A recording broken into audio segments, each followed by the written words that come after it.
Hi everyone, welcome back. If you're seeking calm, deep rest, and peaceful sleep, you're in the right place. Let's begin.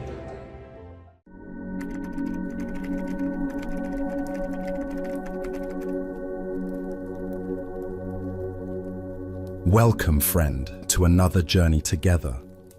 Tonight, you'll explore timeless teachings that have guided countless people toward clarity and calm for millennia. Feel free to share where you're listening from and what time it is for you. I'll be sharing a carefully chosen series of Zen stories, simple on the surface, yet rich with deep truths that can reshape how you relate to anxiety, anger, and the constant pull of desire. These aren't just bedtime tales. They are sacred echoes from awakened minds, masters who discovered what many forget. Peace doesn't arise from changing the world, but from changing how we meet it. As one Zen saying goes, when the mind is still, the universe surrenders. Through these stories, you'll begin to sense how this ancient insight can bring fresh transformation to your present-day life. As we move through each parable, you may find the edges of worry softening. The noise of your inner dialogue may begin to quiet. A natural stillness will begin to emerge, effortless, yet profound. These teachings have been carried across centuries in whispered conversations, in candlelit halls, in the stillness between breaths. Each story is like a lantern, casting light on a hidden corner of your inner world. Some will gently dissolve old patterns. Others will leave you with questions more powerful than answers. And all will invite you back to the simplicity of being here, now. So settle in. Let the weight of your body be fully held. Take one slow, conscious breath, and as you release it, know that what you're about to hear is not random. These stories have been waiting to meet you. Let us now explore a story about the difference between seeing and truly experiencing. This is the tale of the blind calligrapher of Mount Furano. High in the misty peaks of Mount Furano stood an ancient temple, its weathered wooden beams holding centuries of prayer and meditation. Within these sacred walls lived a monk named Kenjiro, who had been blind since the moment of his birth. Yet despite never having seen a single character, brushstroke, or mountain vista, Kenjiro had become renowned throughout the land for his exquisite calligraphy. His reputation spread like ripples across still water, drawing students from distant provinces who would journey for weeks just to witness what many considered impossible. These pilgrims would sit in silent amazement as Kenjiro's brush moved across rice paper with fluid precision, each stroke emerging from some deep wellspring of understanding that seemed to flow directly through his hand. The characters he created possessed a quality that transcended mere technical skill. They seemed to breathe with life, to pulse with the very essence of what they represented. One autumn day, a famous calligraphy master named Hayashi arrived at the temple, his skepticism as sharp as the mountain air. He had heard the stories, of course, but found them impossible to believe. How can a blind man create beautiful characters? He demanded of the other monks, his voice cutting through the temple's peaceful atmosphere. This defies all logic. Show me this supposed miracle. When Kenjiro was summoned, he appeared with the gentle composure that marked all his movements. He prepared his inkstone with careful attention, grinding the black stick in slow, meditative circles until the liquid reached the perfect consistency. He selected his brush, testing its flexibility against his palm. But then, instead of beginning to write, He extended the brush toward his visitor. "Honored master," Kenjiro said with a respectful bow, "would you please write the character for Mountain?" Hayashi took the brush with confident familiarity. His strokes were bold and sure, the product of decades of training and countless hours of practice. The character emerged on the paper, technically perfect, balanced, aesthetically pleasing by any conventional standard. Kenjiro ran his fingers across the dried ink, his sensitive touch reading the character like others might read a book. A subtle smile played at the corners of his mouth. "I can feel that you write as one who has looked at many mountains," he observed gently. "Your strokes show great technical mastery. But tell me, venerable master, have you ever been a mountain?" The question hung in the air like incense smoke. Hayashi frowned, puzzled by what seemed like nonsense. "What do you mean? How can a person be a mountain?" Kenjiro took back the brush, his fingers finding their familiar position around the bamboo handle. "When I write mountain," he explained, his voice soft but filled with quiet certainty, "I do not see its shape with my eyes. Instead, I become its stillness, that profound silence that dwells at the heart of stone. I feel its immense weight pressing down through countless layers of earth, its roots reaching toward the planet's molten core. I experience its peak touching the endless sky, where clouds gather and winds are born." As he spoke, Kenjiro's brush touched the paper. Hayashi watched, transfixed, as the character began to emerge. But this was unlike anything he had ever witnessed. The strokes seemed to grow from the paper itself, as if the mountain were pushing up through the white surface. Each line carried weight and presence. Each curve suggested vast geological time. The completed character seemed to possess actual depth, roots that disappeared into the paper's fiber, and a peak that somehow soared beyond the page's physical boundaries. "The character writes itself," Kenjiro concluded, setting down his brush. "I am merely the mountain's temporary hand." The Buddha once said, "Three things cannot be long hidden: the sun, the moon, and the truth." The deeper teaching here shows us that true mastery comes not from accumulating knowledge about something, but from dissolving the barriers between ourselves and direct experience. Why do we struggle so often with the difference between knowing about something and truly knowing it?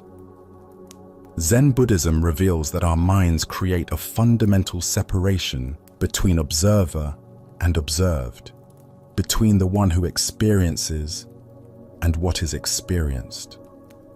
This dualistic thinking becomes the veil between us and authentic understanding. We collect information, study techniques, and memorize facts, but remain distant from the living essence of what we're trying to comprehend. Consider how this pattern manifests in your daily life. You might know many facts about love, its chemical components, psychological effects, and social functions, yet still feel confused when facing your own heart's movements. You could study meditation techniques for years, understanding breathing patterns and posture guidelines, while missing the simple presence that breathes itself. You might analyze leadership principles and management theories without ever touching the natural authority that arises from genuine care and presence. The blind calligrapher represents what Zen calls beginner's mind, that quality of fresh, direct engagement, unfiltered by preconceptions. Because Kenjiro had never seen mountains, he wasn't trapped by visual memories or artistic conventions. His blindness became a doorway to a more intimate knowing, one that bypassed the analyzing mind and touched the mountain's essential nature. Zen master Dogen taught, "To study the Buddha way is to study the self. To study the self is to forget the self. This forgetting is not a loss, but a profound opening." When Kenjiro wrote, there was no separate self trying to create a mountain character. The boundaries dissolved, allowing mountain nature to express itself through his hand. This teaching invites us to examine our own relationship with mastery and understanding. Are you trying to know about your life, or are you willing to be your life? When you walk, can you become the walking? When you listen to music, can you dissolve into pure hearing? When you face a challenge, can you embody the solution rather than thinking about it? The Master Hayashi represents our conventional approach to skill development, accumulating technique, perfecting form, building expertise through repetition and analysis. This path has its place and value, but it can become a subtle trap if it keeps us on the surface of experience, admiring our own competence rather than surrendering to the deeper currents of creative expression. True mastery often involves a paradoxical letting go of what we think we know. The expert surgeon whose hands move with intuitive precision beyond conscious control. The musician who disappears into the music, allowing it to play itself. The parent who responds to their child's needs from love's natural wisdom rather than parenting theories. Tonight, as you engage with whatever activity calls to you, can you experiment with Kenjiro's approach? Instead of trying to do something well, can you allow yourself to become what needs expressing? Can you write as the words themselves, walk as the path itself, love as love itself? As the Buddha taught, when you realize how perfect everything is, you will tilt your head back and laugh at the sky. The perfection lies not in our technique, but in our willingness to disappear into the truth of each moment, allowing life to express itself through us with the natural artistry that flows when the small self steps aside. Our next story reveals a profound truth about the nature of distraction and inner peace. This is the tale of the temple cat's teaching. At Shorenji Temple, nestled in a grove of ancient cedar trees where morning mist lingered like prayers made visible, the daily rhythm of monastic life flowed with the predictable regularity of seasons. Monks rose before dawn, moved through their morning chants, tended the temple gardens, and gathered twice daily for seated meditation in the main hall. This peaceful routine had continued unchanged for generations, creating an atmosphere of deep tranquility that visitors could feel the moment they passed through the temple gates. All of this serenity, however, was regularly disrupted by a single, rather rotund tabby cat named Tama. She had appeared at the temple several years earlier as a kitten, and the monks, following their practice of compassion toward all beings, had welcomed her as part of their community. But Tama had developed what could only be described as a peculiar and persistent habit. Whenever the monks settled into their meditation posture in the main hall, arranging their robes and quieting their minds for the sacred practice of zazen, Tama would make her entrance. She seemed to possess an uncanny ability to sense the exact moment when inner stillness was beginning to emerge. At that precise instant, she would pad into the hall on silent paws and begin her rounds. Sometimes she would weave between the sitting monks, her tail brushing against their faces. Other times, she would leap onto a lap, settling her considerable weight onto legs already numb from sitting. She had a particular fondness for knocking over the small wooden bowls of water placed near each meditation cushion, sending droplets across the polished floors. On especially disruptive days, she would bat at the hanging bell near the altar, setting it chiming at random intervals.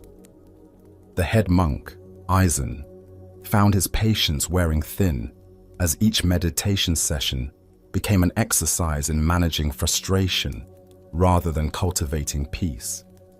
His jaw would tighten when he heard Tama's paws on the wooden floor. His breathing would become shallow when she knocked over yet another water bowl. The very sight of the cat padding toward the meditation hall would send waves of annoyance through his carefully cultivated composure. Finally, Eisen could contain his exasperation no longer. He approached the abbot, an ancient man named Sorin, whose weathered face held the deep calm of decades spent in contemplative practice. "Venerable teacher," Eisen said, bowing deeply, "this cat makes proper meditation impossible. Every session becomes a circus of distraction. We must remove her from the hall if we are to maintain the sacred atmosphere necessary for our practice." Abbot Sorin listened with the patient attention he brought to all matters, great and small. When Eisen finished speaking, the old teacher smiled with gentle amusement. "Tomorrow morning," he said quietly, "let us try an experiment. Instead of fighting Tama's disruptions, instruct each monk to simply continue meditating no matter what she does. Tell them to treat her actions as they would treat any other arising phenomenon in meditation, with awareness but without resistance." The next morning, as the pre-dawn gong signaled the beginning of meditation, Eisen shared the abbot's instructions with the assembled monks. Some looked skeptical, others resigned, but all settled into their sitting posture with a new kind of attention. They would meet whatever came with presence rather than reactivity. As if summoned by some invisible signal, Tama appeared at the entrance to the hall. She began her usual routine, padding between the seated figures, investigating water bowls, exploring the familiar territory of disruption. But something remarkable happened. When she knocked over the first bowl, the affected monk simply continued breathing steadily, his posture unchanged. When she settled her weight onto another monk's lap, he remained perfectly still, neither welcoming nor rejecting her presence. Tama paused, seeming puzzled by the lack of reaction. She batted at a robe hem, no response. She knocked over another bowl. The monk didn't even open his eyes. She even managed to set the small altar bell chiming, but the gathered monks remained undisturbed, their attention resting in the vast stillness that held all sounds. After perhaps 10 minutes of this, something extraordinary occurred. Tama simply walked to a corner of the hall, circled 3 times, and curled up for a nap. For the remainder of the meditation period, the only sound was the gentle rhythm of her purring, which seemed to deepen rather than disturb the pervading silence. When the session ended, Abbot Sorin gathered the monks around him. "You see," he explained, his eyes twinkling with quiet joy, "Tama was never the distraction. Your reaction to Tama was the distraction. She was simply being a cat, following her nature, exploring her world, living in the present moment. Once you learned to be simply monks, accepting what arose without resistance, she had nothing to disrupt." From that day forward, Tama became known as the most peaceful temple cat in the entire province, though she had not changed her behavior in the slightest. Buddha's wisdom reminds us, you will not be punished for your anger. You will be punished by your anger. This ancient teaching illuminates the heart of Tama's lesson, that suffering comes not from external circumstances, but from our resistance to what is. How often do we blame our inner turmoil on outside conditions? The noisy neighbor who disrupts our peace, the slow driver who triggers our impatience, the crying baby on the airplane who ruins our tranquility, the demanding boss who destroys our calm. Like the monks before their awakening, we point to external distractions as the source of our suffering, missing the deeper truth that our resistance is creating the problem. Zen Buddhism teaches that true peace is not the absence of disturbance, but the presence of equanimity in the midst of whatever arises. The Sanskrit word for this quality is sama, meaning equal or balanced. It describes a mind that remains steady, whether facing pleasure or pain, praise or blame, success or failure. This steadiness is not indifference or numbness. It's a vibrant, aware responsiveness that doesn't get caught in the endless cycle of attraction and aversion. Consider your own patterns of reactivity. Notice how your peace depends on external conditions aligning with your preferences. You feel calm when your environment is quiet, but agitated when it's noisy. You experience tranquility when people behave as you expect, but frustration when they don't. You find serenity when your schedule flows smoothly, but stress when unexpected disruptions arise. This conditional peace is inherently fragile because it depends on controlling circumstances that are largely beyond our influence. The world will not rearrange itself to accommodate our preferences. Cats will continue being cats. People will continue being people.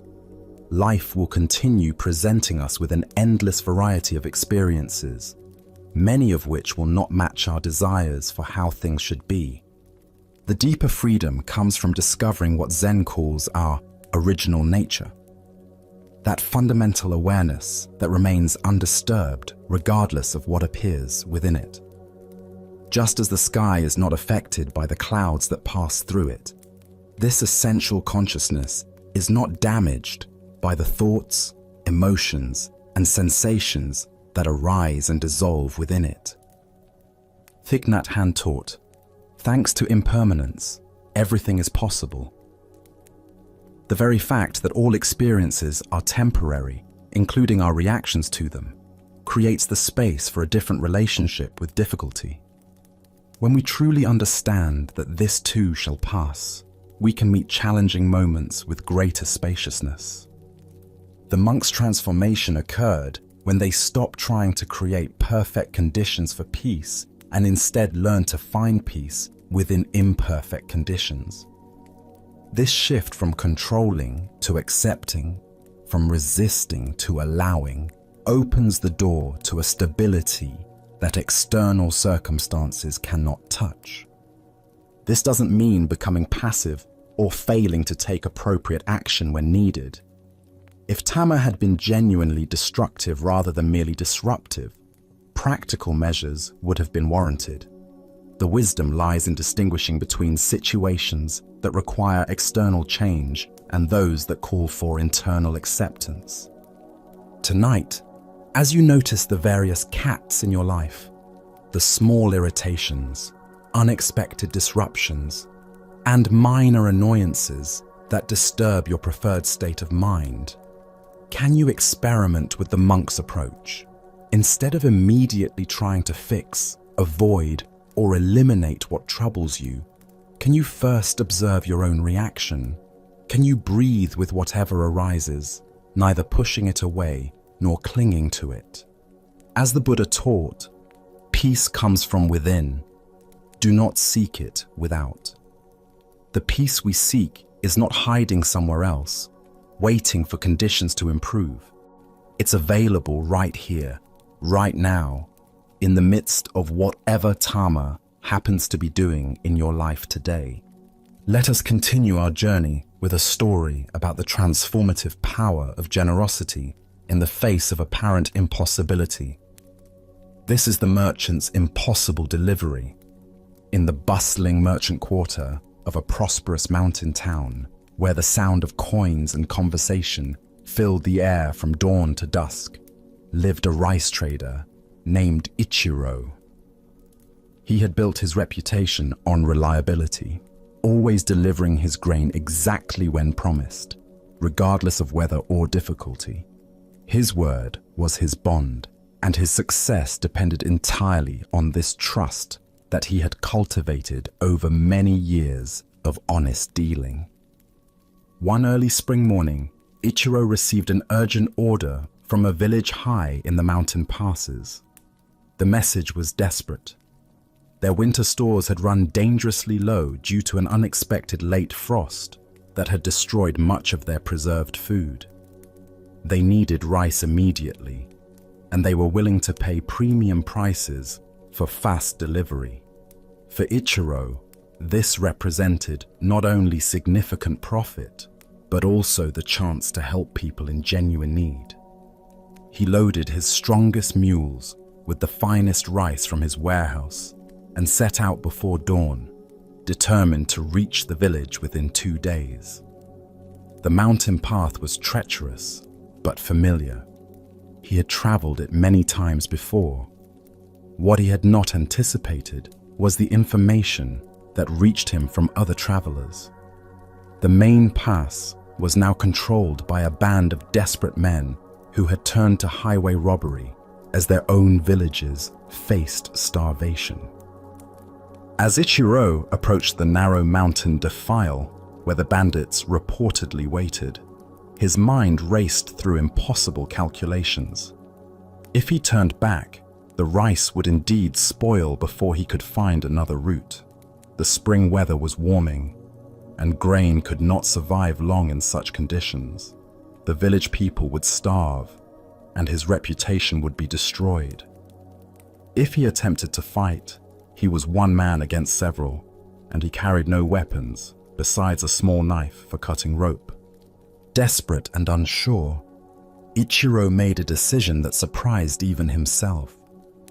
He turned his mules around and rode back to the nearest town, where he sought out the local Zen master, Sengai, who was known for his practical wisdom and unconventional solutions to seemingly impossible problems.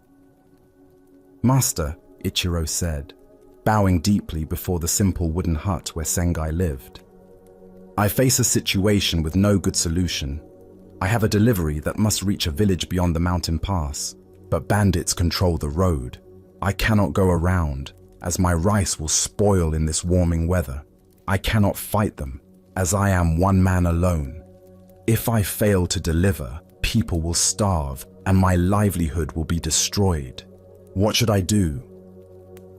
Master Sengai listened with the deep attention that he brought to all problems, great and small.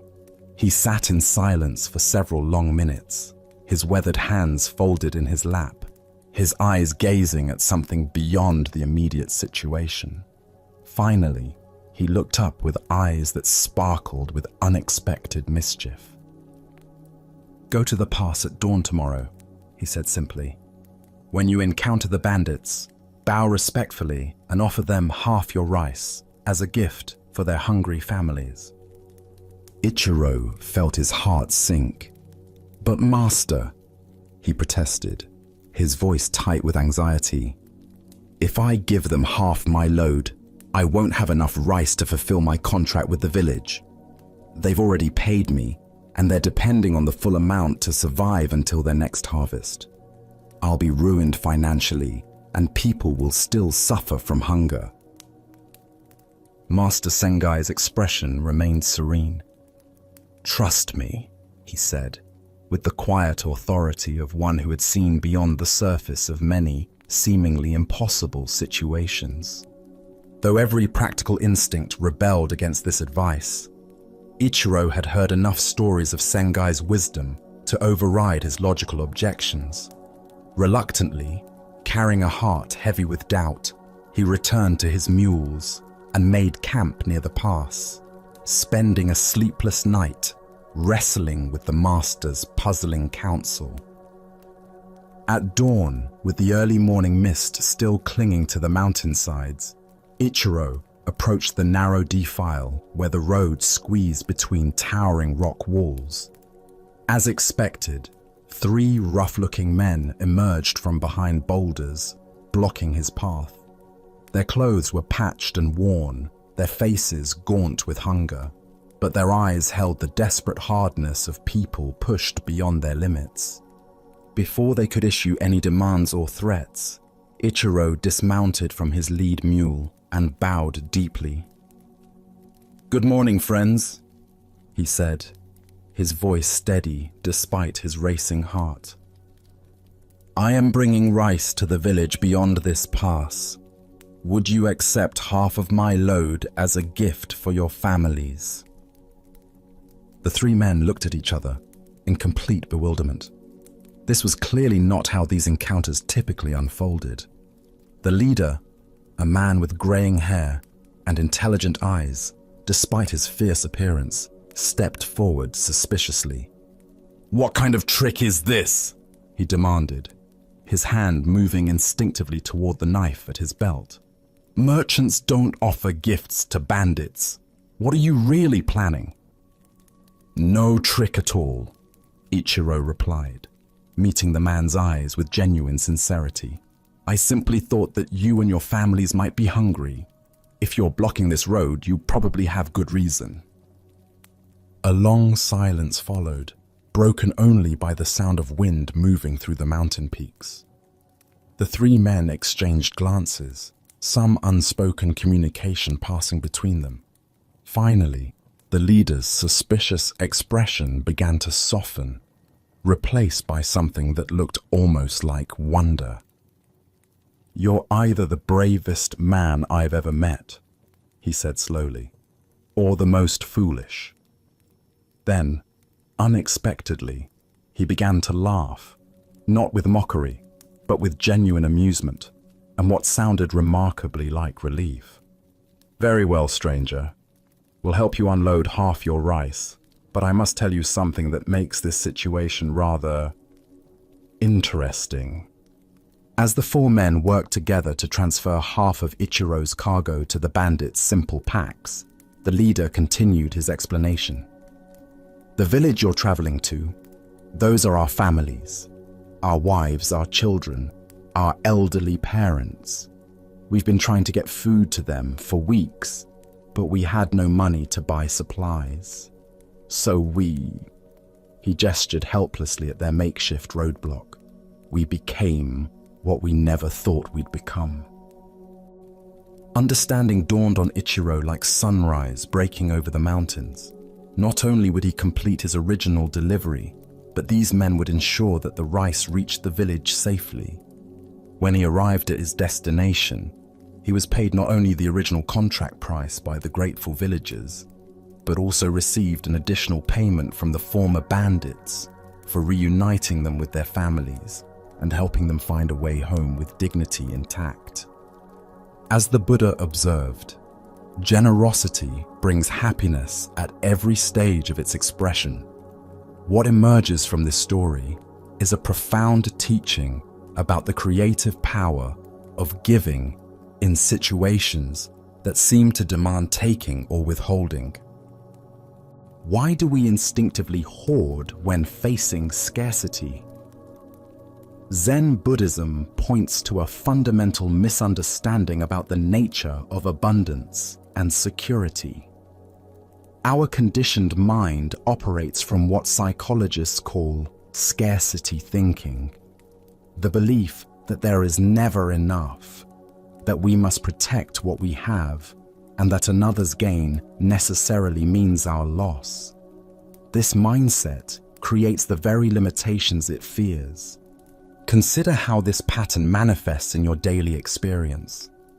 When you feel pressed for time, you become stingy with attention, rushing through conversations and missing opportunities for genuine connection. When you worry about money, you may withhold generosity that could actually open new avenues of prosperity.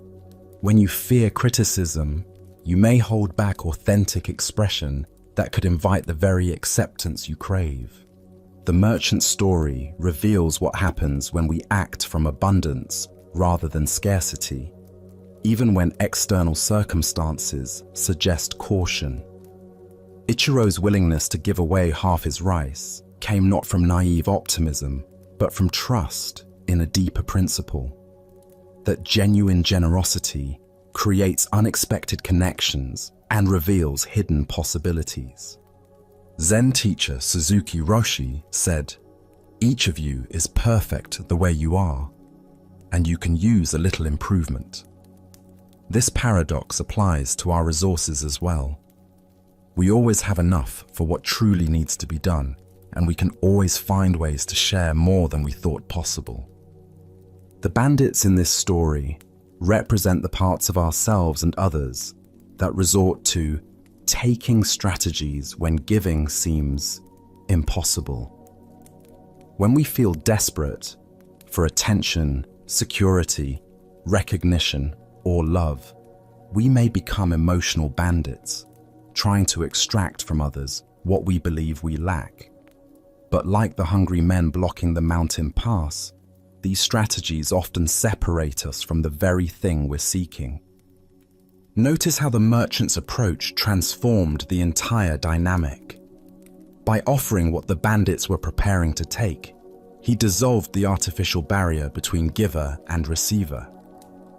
The bandits became allies, the impossible delivery became inevitable, and everyone's needs were met more fully than anyone had imagined possible. This doesn't mean being naive about genuine danger or giving away resources needed for basic survival. Wisdom includes discernment about when and how to be generous, but it does suggest that our first impulse toward protection and withholding may blind us to creative possibilities that become visible only when we lead with openness. The Buddha taught, thousands of candles can be lighted from a single candle, and the life of the candle will not be shortened. Happiness never decreases by being shared. True abundance operates by different mathematics than scarcity. When we share attention, it multiplies. When we offer kindness, it returns magnified. When we give trust, it creates trustworthiness. Tonight, as you consider the impossible deliveries in your own life, the situations where you feel caught between competing demands, where resources seem insufficient for what's needed, can you ask yourself what gift might transform the dynamic? Instead of focusing on what you lack, what might you offer? Instead of protecting what you have, how might you share it in a way that creates new possibilities? As the Buddha said, give, even if you only have a little. Sometimes the smallest offering, made with genuine care, opens doorways that all our clever strategies could never unlock. Now, let us turn to a tale about the paradox of not knowing and true understanding. This is the story of the student who forgot to learn. At the respected Daikoji monastery, perched on a hillside where ancient pines whispered secrets to the wind, the daily routine of study and practice had remained unchanged for centuries. Young monks arrived eager to absorb the profound teachings of Zen Buddhism, their minds hungry for the wisdom that would lead them to enlightenment. They memorized sutras with dedication, debated philosophical points with passion, and competed quietly to demonstrate their growing understanding to their teachers. Among these earnest students was a young man named Myoan, whose presence had become something of a puzzle to everyone at the monastery. While his fellow students progressed through their studies with visible accomplishment, memorizing complex teachings within weeks, grasping the subtle meanings of koans within months, and advancing steadily through the various levels of understanding, Myoan seemed to comprehend virtually nothing at all. After 3 full years of instruction, he still struggled with concepts that newcomers mastered in their first month. When asked to recite basic sutras, he would stumble over words he had heard hundreds of times. When presented with simple koans meant to provoke insight, he would sit in bewildered silence, apparently unable to penetrate even their most obvious layers of meaning. His notebooks remained nearly empty, not from laziness, but because he seemed genuinely unable to grasp what others found elementary. The other students, initially sympathetic to his struggles, gradually began to whisper among themselves with a mixture of pity and disdain. "How can someone be so incredibly dense?" they would murmur during their evening meals. "He's been here longer than any of us, sitting through the same teachings day after day, yet he knows less than the newest arrival. Perhaps he simply lacks the intellectual capacity for this path." Some suggested privately that Myoan should be encouraged to leave the monastery and find a simpler life more suited to his apparent limitations. His very presence seemed to slow down the serious business of spiritual education, and his blank stares during lectures created an uncomfortable atmosphere for students genuinely trying to learn. The teaching master, however, showed infinite patience with Myoan's apparent slowness. There was something in the young man's sincere effort, his consistent attendance, and his humble acceptance of his seeming failures that prevented the teacher from giving up on him entirely. Perhaps, the master thought, some students simply needed more time to ripen into understanding. One afternoon, during a particularly advanced lecture on the profound subject of Buddha mind, that fundamental awareness that Zen teachings point toward as our essential nature, the master was explaining the subtle distinctions between ordinary consciousness and enlightened awareness. The concepts were complex, involving paradoxes that challenged even the brightest students' comprehension. As the master spoke about the elusive nature of mind itself, describing how it cannot be grasped or located yet, is intimately present in every moment of experience, the room filled with the intense concentration of students straining to understand. Some took copious notes, others sat with furrowed brows, wrestling with the philosophical implications, and a few nodded knowingly, as if they had grasped the teaching's deeper significance. In the midst of this intellectual intensity, Myoan slowly raised his hand, something he rarely did, perhaps from embarrassment about his inevitable confusion. The room fell silent as all eyes turned toward him, expecting another demonstration of his fundamental misunderstanding. "Master," Myoan said, his voice carrying its usual tone of genuine puzzlement, "I must confess something. I don't understand what Buddha mind is supposed to be, despite all your patient explanations. But I've noticed something rather strange over these past 3 years. When I try to find my own mind, this thing that everyone talks about so much, I can't seem to locate it anywhere at all. I've looked for it everywhere, but it never appears. Is this a serious problem with my practice?" The room became so quiet that the sound of wind through the pine trees outside seemed thunderous. The master stared at Myoan for what felt like an eternity, his expression shifting through surprise, recognition, and finally something that looked remarkably like joy. Then, suddenly and unexpectedly, the master began to laugh. Not the polite chuckle of social courtesy, but deep, spontaneous laughter that seemed to bubble up from some profound source of delight. The other students exchanged bewildered glances, unsure whether this was another example of Myoan's hopeless confusion or something else entirely. "You magnificent fool!" the master exclaimed, his eyes bright with tears of laughter. "You've been enlightened for 3 years and too wonderfully simple to notice it. While everyone else has been filling their minds with concepts about awakeness, you've been directly experiencing the very thing they're thinking about." The master turned to address the assembled students, his voice filled with amazement. What Myoan has stumbled upon through his beautiful simplicity is the direct realization that mind cannot be found as an object precisely because you are mind itself. He's been living in the very awareness that all our words and concepts can only point toward. The other students sat in stunned silence as the implications sank in. While they had been accumulating knowledge about enlightenment, debating theories about Buddha nature, and trying to achieve some special state of understanding, Myoan had accidentally stumbled into the immediate recognition of what they were all seeking. He became the first student in the monastery's long history to receive Dharma transmission, the formal acknowledgement of enlightenment, without having any idea what it was. Ancient Buddhist wisdom tells us, in the beginner's mind there are many possibilities, but in the expert's mind, there are few.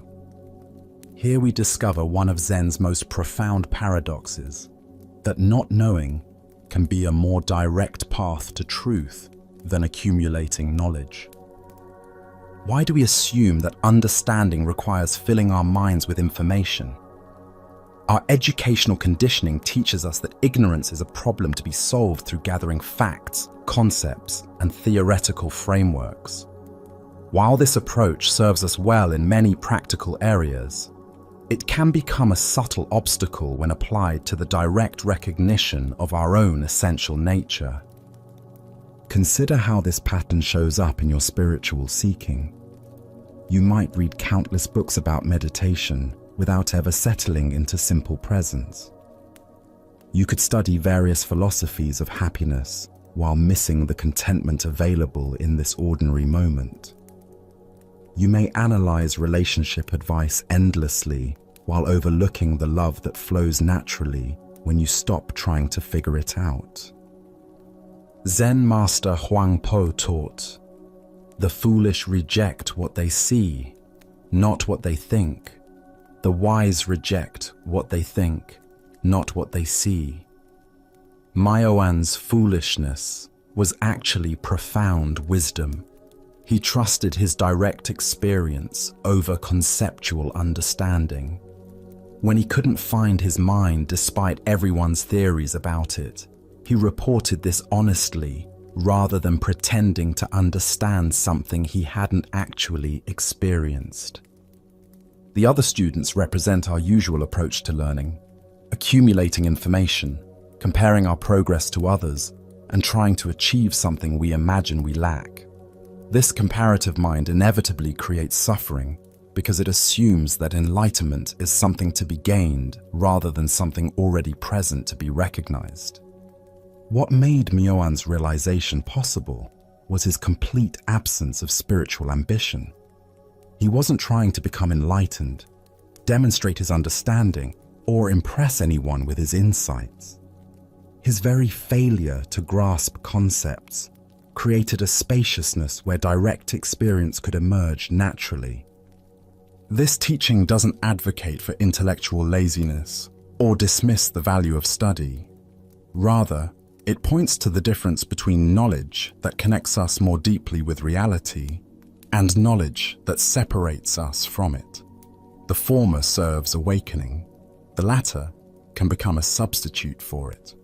Notice in your own experience how the mind's constant commentary can obscure simple presence. When you watch a sunset, are you enjoying the colors and light? Or are you thinking about sunsets? When you're with someone you love, are you present with them or analyzing the relationship? When you sit quietly, are you experiencing the silence or having thoughts about meditation? The Buddha said, "It is better to travel well than to arrive." Myoan was traveling well without knowing he had already arrived. His willingness to remain in not knowing, to keep looking without finding, to stay curious without reaching conclusions, created the very openness that is enlightenment itself. Modern spiritual seeking often resembles the other students' approach, trying harder, studying more, practicing complex techniques, and measuring progress against imagined standards. But what if the very effort to become someone else, even a more enlightened someone, is moving you away from recognizing who you already are? Tonight, as you sit with whatever questions occupy your mind, Can you appreciate Myoan's gift of not knowing? Instead of trying to figure everything out, can you rest in the mystery of your own immediate experience? Can you notice what's present when you're not trying to understand it, improve it, or solve it? As the Buddha taught, do not believe in anything simply because you have heard it, but after observation and analysis, when you find that anything agrees with reason and is conducive to the good and benefit of one and all, then accept it and live up to it. The deepest truth often reveals itself not through complex analysis, but through the simple willingness to see what's actually here, beyond all our ideas about what should be here. As we continue our journey through the wisdom of Zen Buddhism, let us explore a story about the unexpected teachings that arise from complete authenticity. This is the innkeeper's Zen. At a busy crossroads where mountain paths converged from all four directions, there stood a modest inn that served travelers making their way between distant villages. The location was ideal for business. No one could avoid passing this way when journeying through the region, but the inn's reputation was complicated by its owner's notorious temperament. Fujiwara, the innkeeper, was known throughout the area for his absolutely terrible disposition. He seemed to take personal offense at the very existence of his guests, greeting late arrivals with streams of curses and complaints. If someone knocked on his door after what he considered a reasonable hour, he would fling it open and immediately begin shouting about inconsiderate travelers who had no respect for hard-working innkeepers. If guests dared to rise early and disturb his morning routine, he would berate them for making noise and disrupting the peace of his establishment. Despite the steady flow of travelers who had no choice but to stay at his inn, Fujiwara managed to make virtually everyone miserable during their visits. He would slam down their meals with obvious resentment, mutter under his breath about the impossibility of pleasing demanding guests, and generally create an atmosphere of tension that made even the most exhausted travelers eager to leave at first light. One particularly stormy evening in late autumn, when the wind howled through the mountain passes and rain lashed the inn's wooden shutters, a traveling monk appeared at Fujiwara's door. The monk was soaked to the skin, his simple robes clinging to his thin frame, and his sandaled feet were caked with mud from the treacherous mountain paths. Fujiwara opened the door with his usual scowl, taking in the monk's bedraggled appearance with obvious displeasure. "Another one," he muttered, stepping aside grudgingly to let the monk enter. "I suppose you'll be wanting a room and expecting me to provide dry clothes and a hot meal as well. And don't you dare track that mud through my clean inn."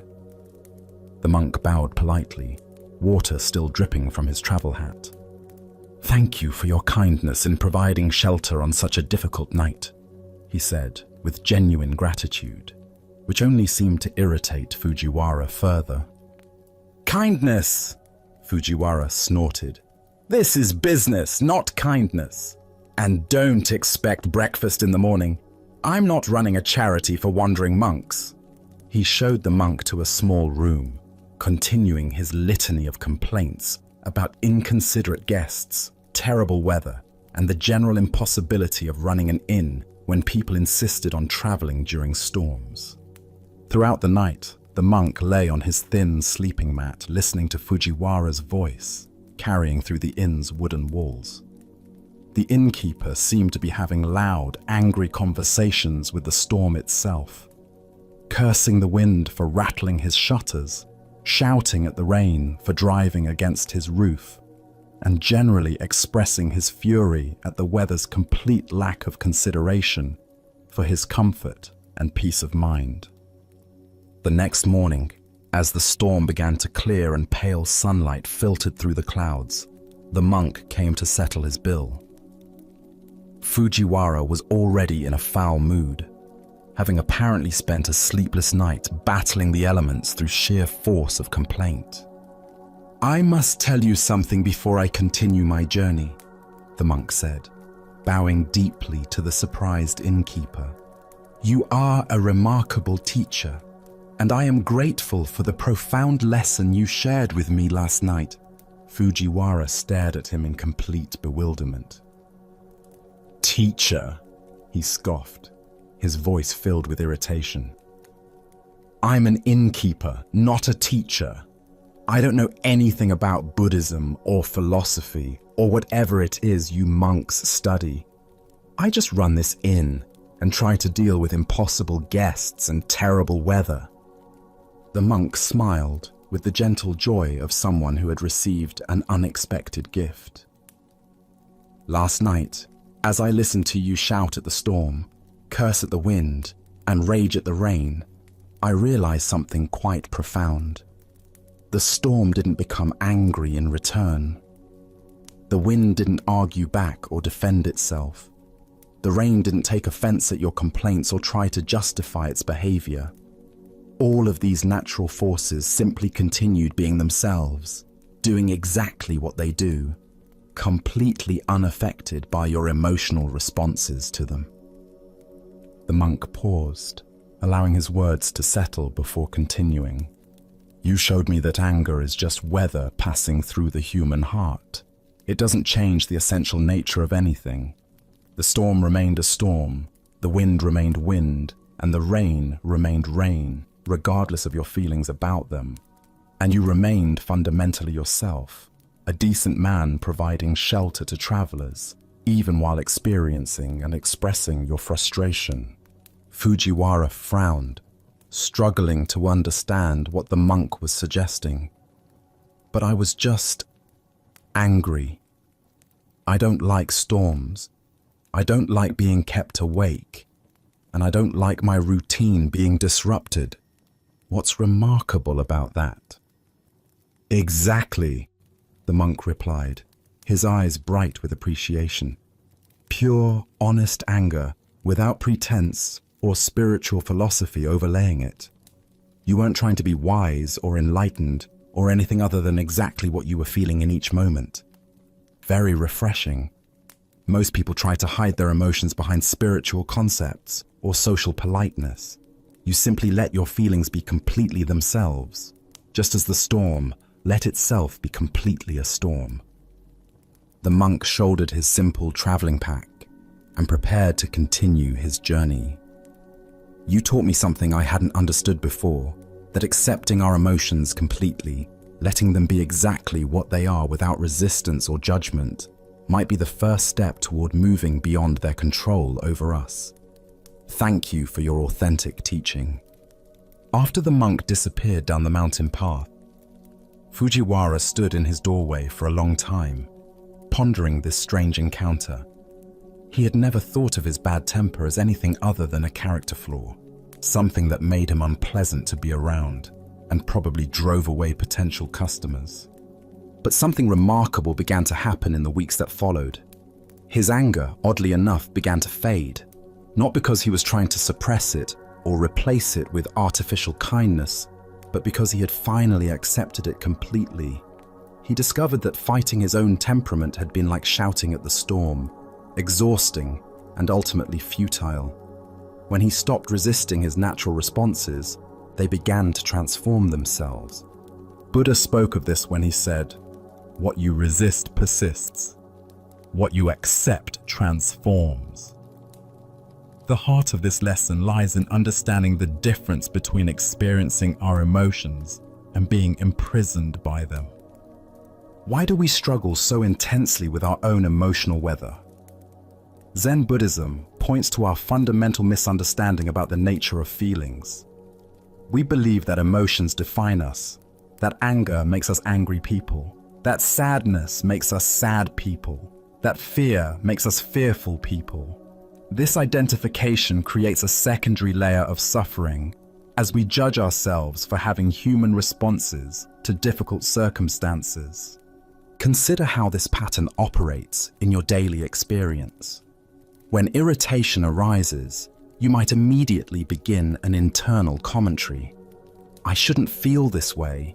This is unspiritual. If I were more evolved, I wouldn't react like this. This resistance to your natural response creates tension and often prolongs the very emotion you're trying to escape. The innkeeper's story reveals what happens when we stop fighting our inner weather. Fujiwara wasn't trying to be angry. He simply was angry, and he expressed it without the additional layer of self-judgment that usually accompanies unwanted emotions. Paradoxically, this complete acceptance created the spaciousness for natural transformation. Zen teacher Pema Chodron says, "You are perfect as you are, and you could use a little improvement." This isn't a contradiction, but a recognition that genuine transformation begins with radical self-acceptance. We can't change what we're unwilling to acknowledge, and we can't heal what we're constantly fighting. The monk's wisdom lay in recognizing that the innkeeper's authenticity was actually a form of unconscious teaching. In our culture, we often mistake emotional control for spiritual maturity, but true freedom might be found in letting our feelings be completely themselves while remaining aware that we are the spacious awareness in which they appear and disappear. This doesn't mean indulging every emotional impulse or using our feelings as an excuse to harm others. Wisdom includes knowing when and how to express emotions appropriately, but it does suggest that our first relationship with difficult emotions should be acceptance rather than resistance. Notice how the innkeeper's anger was actually honest communication with reality. He didn't like storms, disrupted sleep, or muddy floors, and he said so directly. There was no pretense, no spiritual bypassing, no attempt to be someone he wasn't. This authenticity, rough as it appeared, created space for genuine transformation. The storm in the story represents all the circumstances in our lives that don't match our preferences. The weather of job stress, relationship conflicts, health challenges, financial pressures, and countless daily irritations that trigger our emotional responses. Like the natural storm, these situations often have their own logic and timing that exists independently of our feelings about them. The Buddha taught, "Hatred does not cease by hatred, but only by love. This is the eternal rule." But this love begins with loving acceptance of what we actually feel, not with trying to manufacture feelings we think we should have. The innkeeper's transformation began when he stopped hating his own anger. Tonight, as you notice whatever emotional weather is moving through your inner landscape, perhaps frustration with how slowly things are changing, anxiety about future challenges, or sadness about past losses, can you experiment with Fujiwara's accidental wisdom? Instead of trying to fix, improve, or spiritualize your feelings, can you let them be exactly what they are?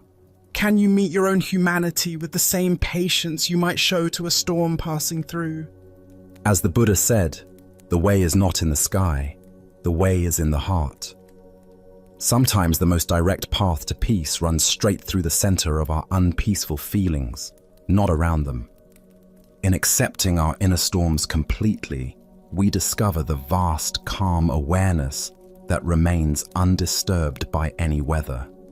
Now, let us explore a story about recognition and the wisdom hidden in plain sight. This is the lesson of the visitor and the holy man. Word had spread throughout the countryside about a remarkable holy man who possessed extraordinary wisdom and spiritual power.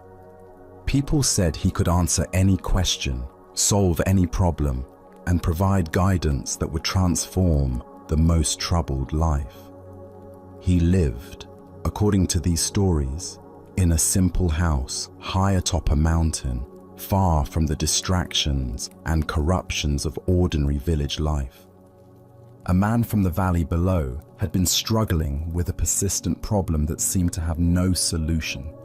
He had tried everything he could think of, consulting friends, seeking advice from local elders, even visiting other teachers, but nothing had brought him the clarity or peace he desperately sought.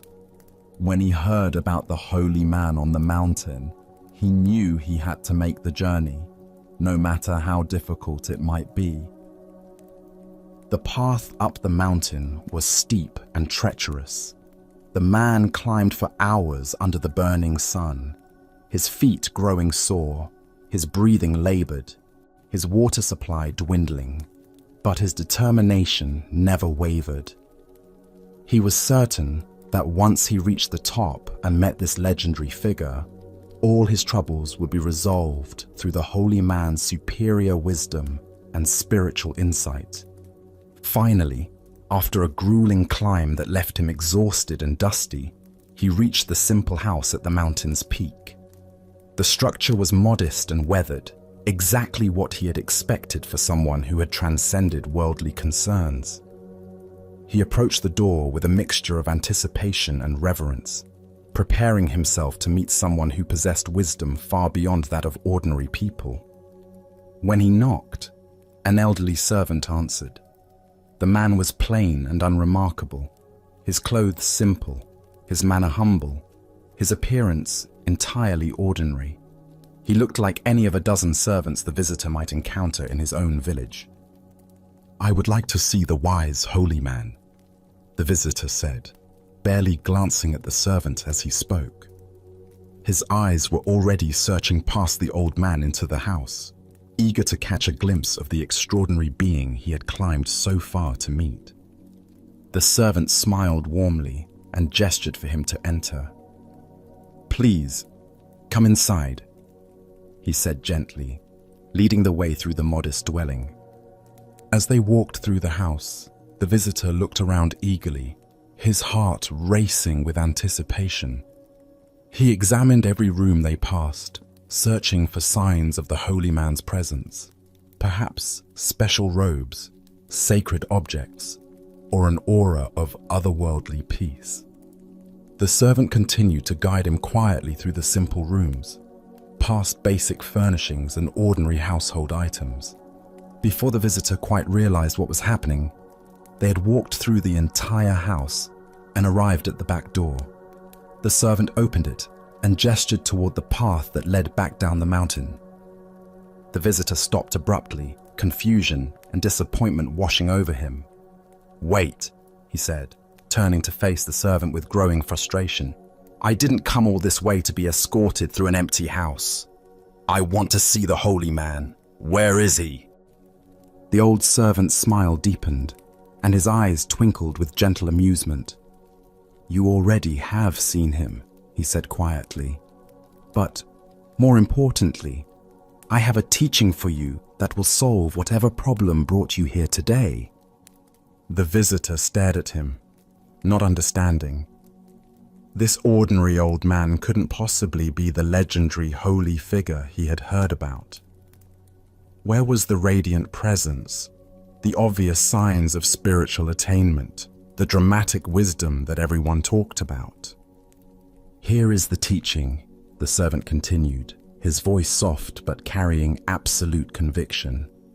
"Everyone you meet in life, even if they appear plain and insignificant to you, see each of them as a wise, holy man or woman. If you can do this, if you can truly see the sacred in every person you encounter, then whatever problem you brought here today will be solved."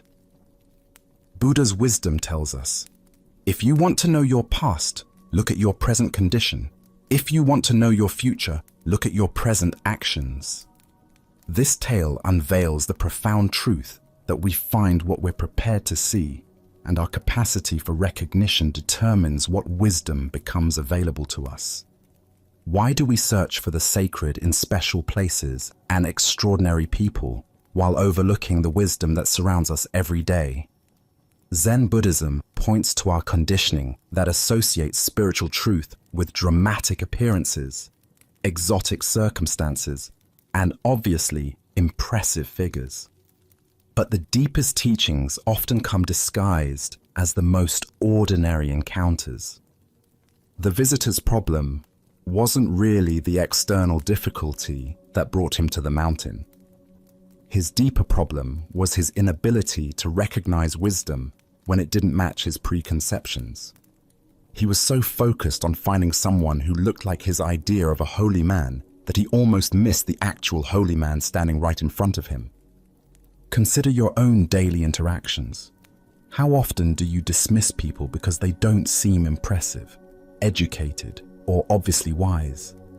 The checkout clerk who greets you with genuine warmth, the janitor who works with quiet dignity, the child who asks innocent but profound questions. Any of these encounters might offer exactly the insight you need if you're prepared to receive it. This teaching transforms how we move through the world. Instead of searching for wisdom in special places or waiting for obviously enlightened teachers to appear, we begin to approach every person as a potential source of insight. The homeless person on the street, the difficult co-worker, even the family member who annoys us. Each becomes a teacher when we're ready to learn. Zen Master Dogen taught, to study the Buddha way is to study the self. To study the self is to forget the self. When we truly see others as sacred, we naturally forget our own ego's need to feel superior or special. The visitor's disappointment came from his attachment to being someone who had access to exclusive wisdom, rather than someone who could recognize wisdom everywhere.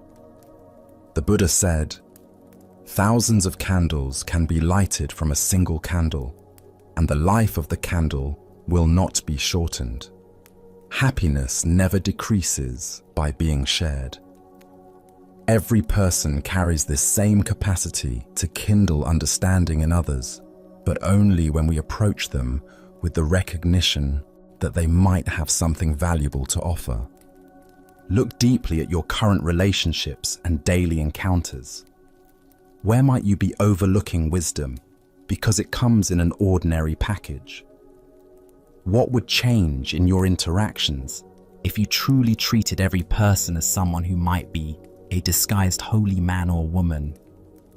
Tonight, as you consider the various people in your life, family members, colleagues, strangers you encounter, can you practice the holy man's teaching? Can you look past surface appearances and social roles to see the deeper wisdom that every conscious being carries? Can you approach tomorrow's interactions with the recognition that your next teacher might be standing right in front of you, waiting to be seen? As the Buddha observed, in the sky, there is no distinction of east and west. People create distinctions out of their own minds and then believe them to be true. The distinction between holy and ordinary, wise and simple, teacher and student exists primarily in our own minds. When we learn to see past these artificial categories, we discover that wisdom is everywhere, waiting patiently for our recognition. Now, let us explore a Zen story about the irreplaceable nature of direct spiritual transmission. This is the tale of Bankei and the messenger. In the bustling capital city, where merchants haggled in crowded marketplaces and scholars debated in tea houses, the renowned Zen master Bankei had completed another period of teaching at one of the great temples. Known throughout the region for his profound insight and ability to point students directly toward their Buddha nature, Bankei maintained a simple practice of traveling between temples, offering instruction wherever sincere students gathered. As the master prepared to depart for his next destination, carefully folding his few possessions into a traveling bundle, a well-dressed gentleman approached him with urgent politeness. The man's fine silk robes and careful manner suggested someone accustomed to moving in aristocratic circles, likely a retainer or aide to one of the noble families that supported the temple. "Venerable master," the the gentleman said, bowing deeply. "I come with a request from the Baron, a man of great learning and sincere interest in your teachings. He has heard of your wisdom and wishes desperately to meet with you personally, but urgent matters have detained him today. Would you consider postponing your departure by 1 day so that he might have the honor of studying with you tomorrow?" Bankei, despite his eagerness to reach the next temple where students awaited him, recognized the genuine need in the request. The path of a teacher required flexibility and compassion, even when inconvenient. "Of course," he replied simply. "I shall remain 1 more day."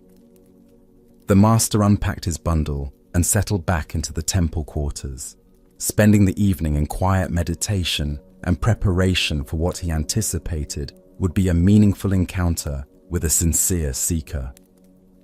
He had met many nobles over the years who approached Zen with genuine humility despite their worldly status, and he looked forward to offering whatever guidance might be helpful. The next morning arrived with clear skies and the sound of temple bells calling the community to meditation. Bankei waited in his designated meeting room as the appointed time approached.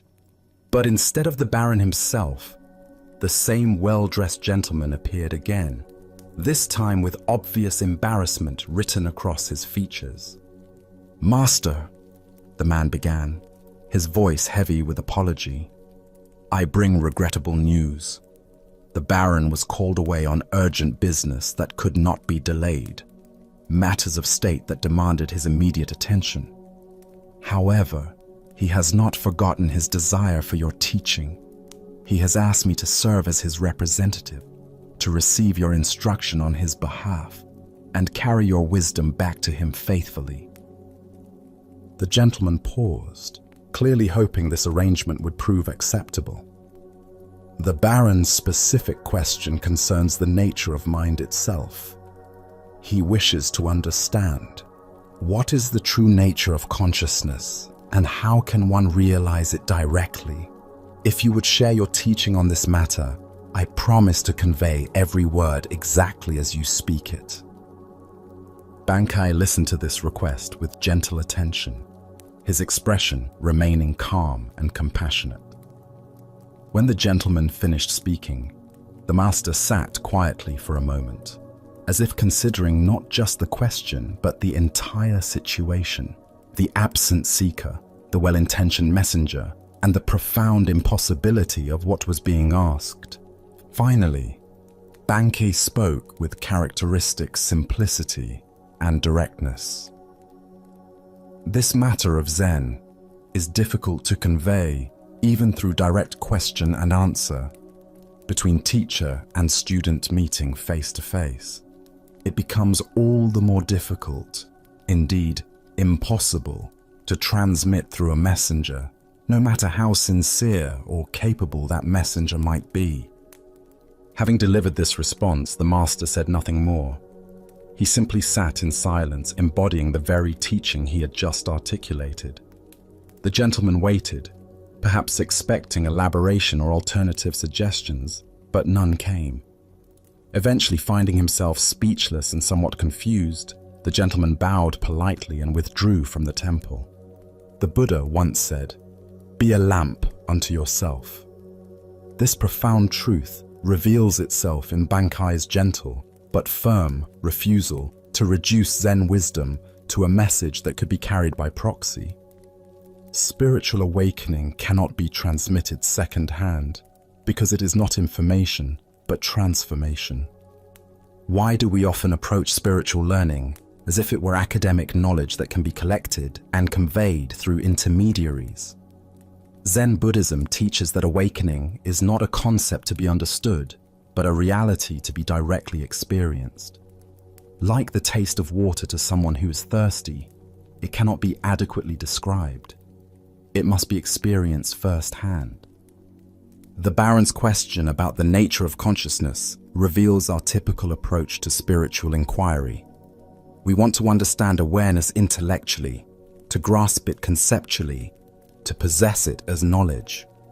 But consciousness cannot be made into an object of study because it is the very subject doing the studying. It's like trying to see your own eyes without a mirror.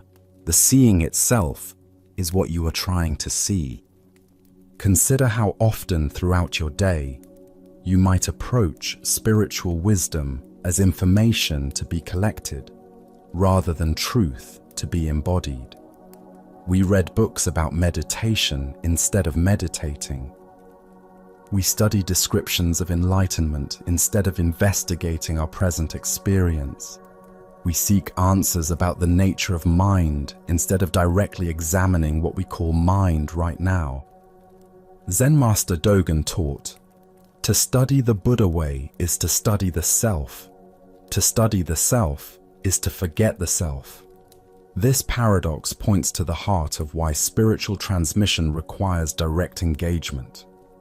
The self that wants to understand Buddhism intellectually is the very construction that must be seen through. This seeing through happens not through accumulating knowledge, but through intimate investigation of immediate experience. The messenger in the story represents our own tendency to approach awakening indirectly. We want to understand consciousness from a safe distance, maintaining the illusion that we are separate observers studying an object called awareness. But awareness is what we are, not what we have. It cannot be possessed, understood, or transmitted because we are expressions of it. Bankei's silence after his brief explanation was itself a teaching. In Zen, silence often conveys what words cannot. The gaps between thoughts, the space between breaths, the awareness in which all experiences arise. These cannot be captured in language, but can be directly recognized when we stop trying to grasp them conceptually. This doesn't mean spiritual teaching is impossible or that teachers serve no purpose. Rather, it means that authentic teaching points students toward their own direct experience, rather than providing second-hand descriptions of someone else's realization. The teacher's role is not to deliver enlightenment, but to create conditions where students might recognize what they already are. Tonight, as you experience the simple fact of being conscious, aware of these words, aware of your body, aware of the space in which thoughts and sensations appear, can you investigate this awareness directly rather than through concepts? Can you be present to your experience rather than trying to understand it through someone else's descriptions? As the Buddha taught, work out your own salvation with diligence. The path to freedom cannot be walked by proxy. It requires your own feet, your own breath, your own willingness to look directly at what you have always been but perhaps never clearly seen. Our next story reveals the profound difference between spiritual performance and authentic understanding. This is the teaching of the head that wished to be severed. In the great monastery of Chao Chu, where hundreds of monks gathered daily for meditation and study, the morning routines followed ancient rhythms. After the pre-dawn sitting, as the first light touched the mountain peaks surrounding the monastery, monks would disperse to their various duties, some to the gardens, others to the kitchens, still others to copying sacred texts or maintaining the buildings. One particular morning, the Venerable Abbot Chao Cho made his customary walk through the monastery grounds, checking on the well-being of his students and the condition of their practice. His presence was both gentle and penetrating. Monks never knew when their most casual words might become profound teachings, or when their deepest spiritual insights might be revealed as mere intellectual concepts. As he passed behind the main meditation hall, a building where the community gathered twice daily for silent sitting, the abbot noticed a young monk sitting alone in the shadow of the wooden structure. The monk appeared to be engaged in some form of practice, though he was apart from the scheduled community activities. "Brother," Cao Cho called softly, approaching with the quiet steps that had become second nature through decades of mindful walking. Where have all the virtuous ones gone? The question seemed simple enough, almost like casual conversation, but those familiar with Cao Cho's teaching style recognized the subtle depth in his inquiry. Was he asking about physical location, spiritual attainment, or something else entirely? The young monk looked up with an expression of confident understanding. He had been at the monastery for several years and prided himself on grasping the essential points of Zen teaching. This seemed like an opportunity to demonstrate his comprehension of the Dharma. "They have all gone to work," the monk replied matter-of-factly, gesturing toward the various parts of the monastery where his brothers were engaged in their daily tasks. His tone suggested that the answer was obvious. Virtuous people naturally engage in productive activity rather than sitting idle. What happened next shocked the young monk completely.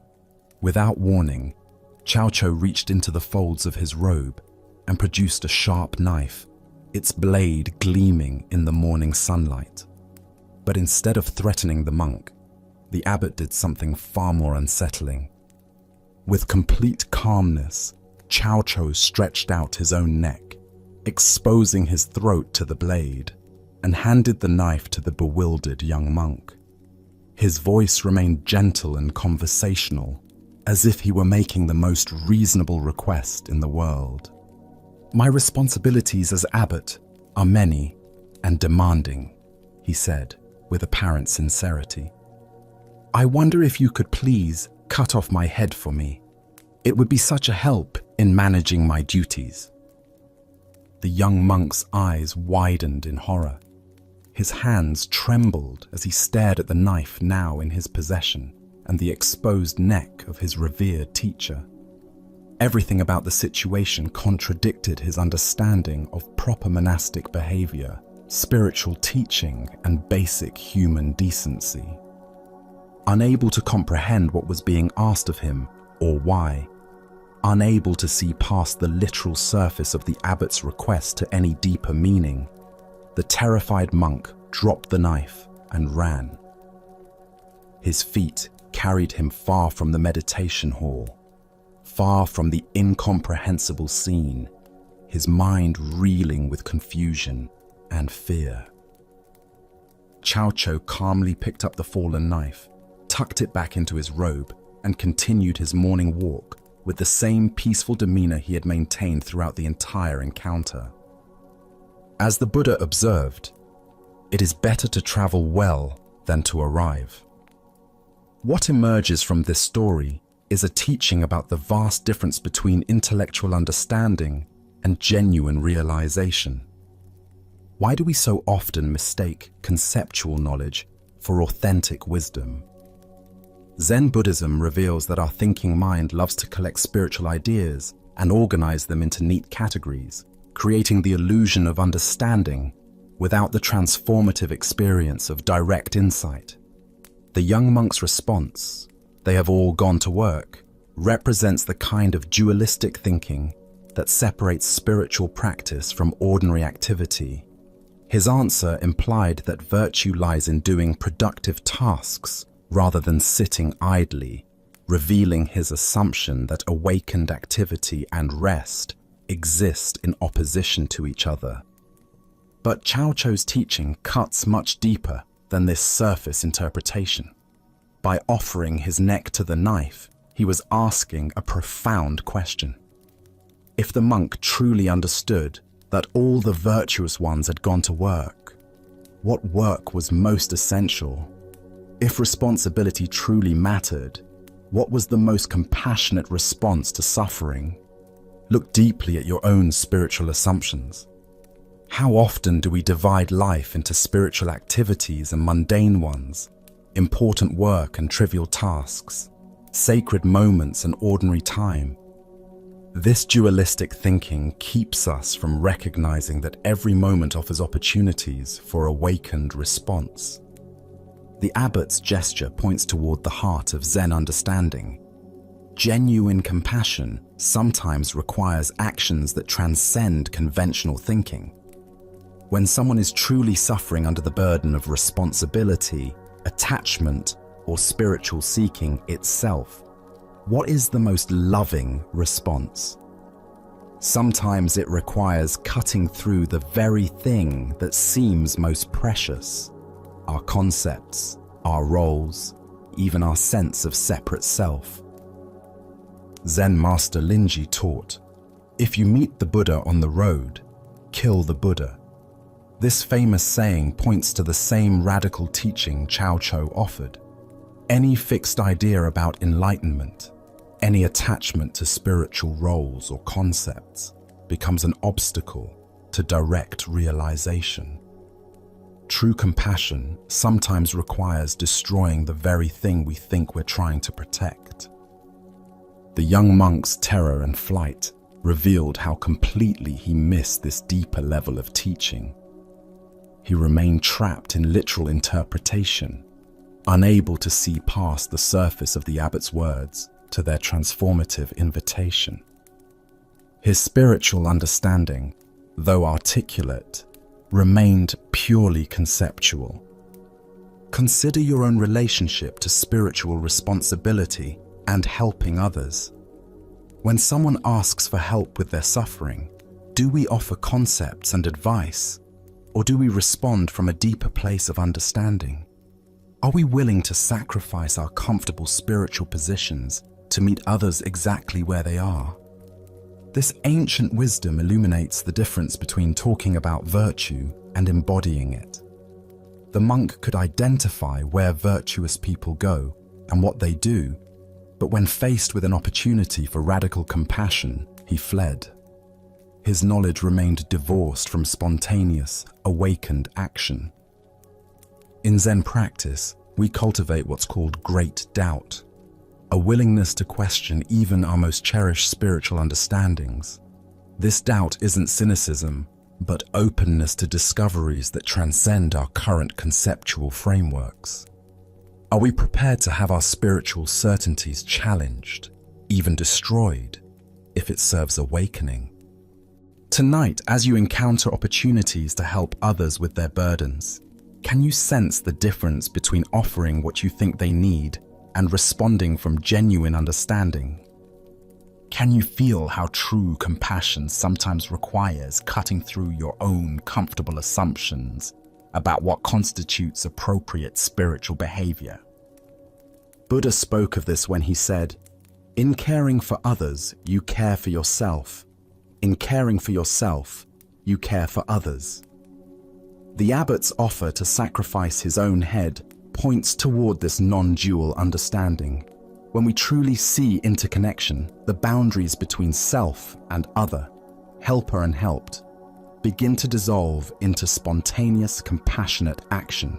Now, let us explore a Zen story about the ultimate nature of spiritual truth. This is the encounter between the emperor and the master. In ancient China, there ruled an emperor known throughout the land for his devotion to the Buddhist path. Unlike rulers who concerned themselves only with wealth and territory, this emperor had spent years studying sacred texts, supporting monasteries, and seeking the deepest truths of existence.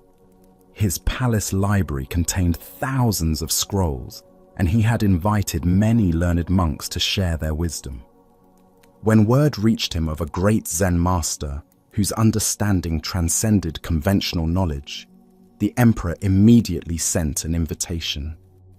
He longed to test his own understanding against this master's renowned wisdom. The day of the master's arrival, the palace buzzed with anticipation. The emperor had prepared elaborate questions that would demonstrate both his devotion and sophisticated grasp of Buddhist doctrine. Surely such preparation would impress even the most accomplished teacher. When the master entered the throne room, he appeared utterly ordinary. His robes were simple and travel-worn, his bearing humble, yet alert. The emperor, seated on his golden throne beneath paintings of Buddhist saints, felt both excited and nervous. "Venerable Master," the emperor began, his voice echoing through the vast hall decorated with precious statues and sacred symbols. "I have studied the Buddhist teachings for many years. I have built temples, supported monks, and devoted my life to understanding the sacred path. Now I ask you, what is the highest truth of the holy Buddhist doctrine?"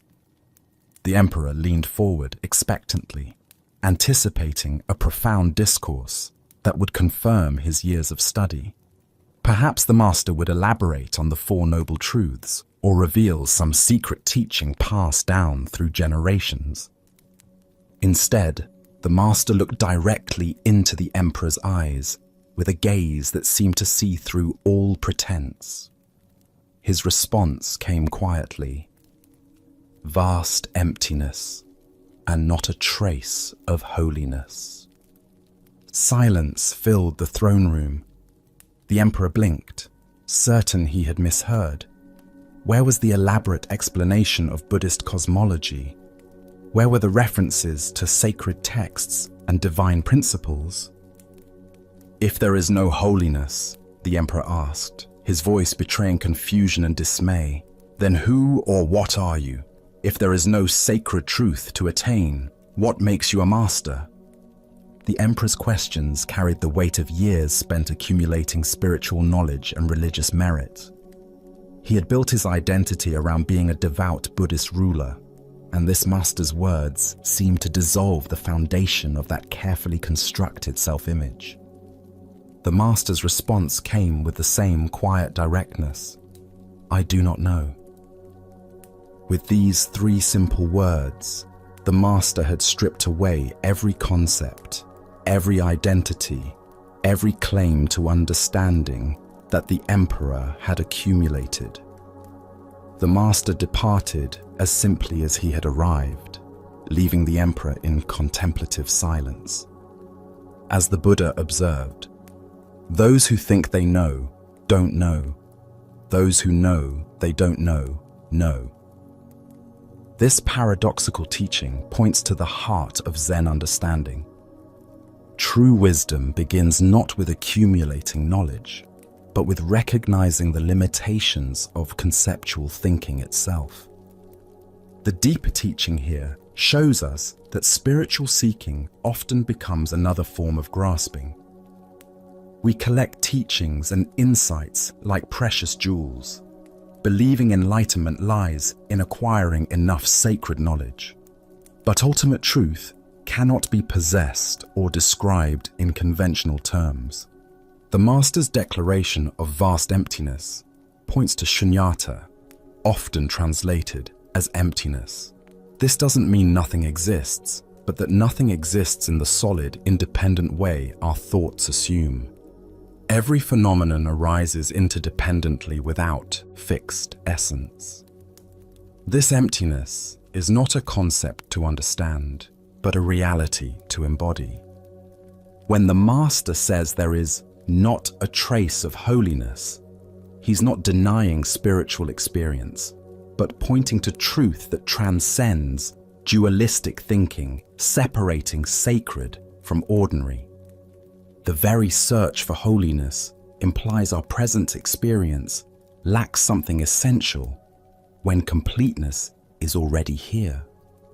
Consider how this teaching might illuminate your spiritual journey.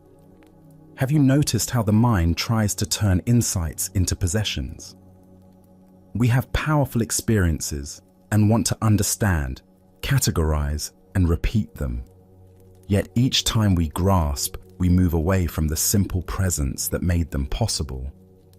The emperor represents the sincere seeker who has confused spiritual materialism with genuine awakening. His years of study weren't meaningless, but they had become obstacles to direct recognition of what was always present. The master's "I do not know" represents the wisdom of don't know mind. This is not ignorance, but open unknowing that remains receptive to what is actually happening rather than filtering through preconceptions. From this mind, appropriate action arises without conceptual interference. In our culture that prizes knowledge, admitting "I don't know" feels like failure. But in Zen understanding, this acknowledgement becomes a doorway to fresh perception. The expert mind sees what it expects. The beginner's mind sees what is actually there. Tonight, as you rest in this moment's presence, what would it be like to temporarily set aside everything you think you know about spirituality? Can you taste the freedom in not knowing, the spaciousness that opens when we stop trying to fill emptiness with concepts? As the Buddha taught, in the sky, there is no distinction of east and west. People create distinctions out of their own minds and then believe them to be true. The vast emptiness the Master pointed to is infinitely spacious, containing all possibilities while being limited by none. In recognizing this emptiness as our true nature, we discover the most ordinary miracle.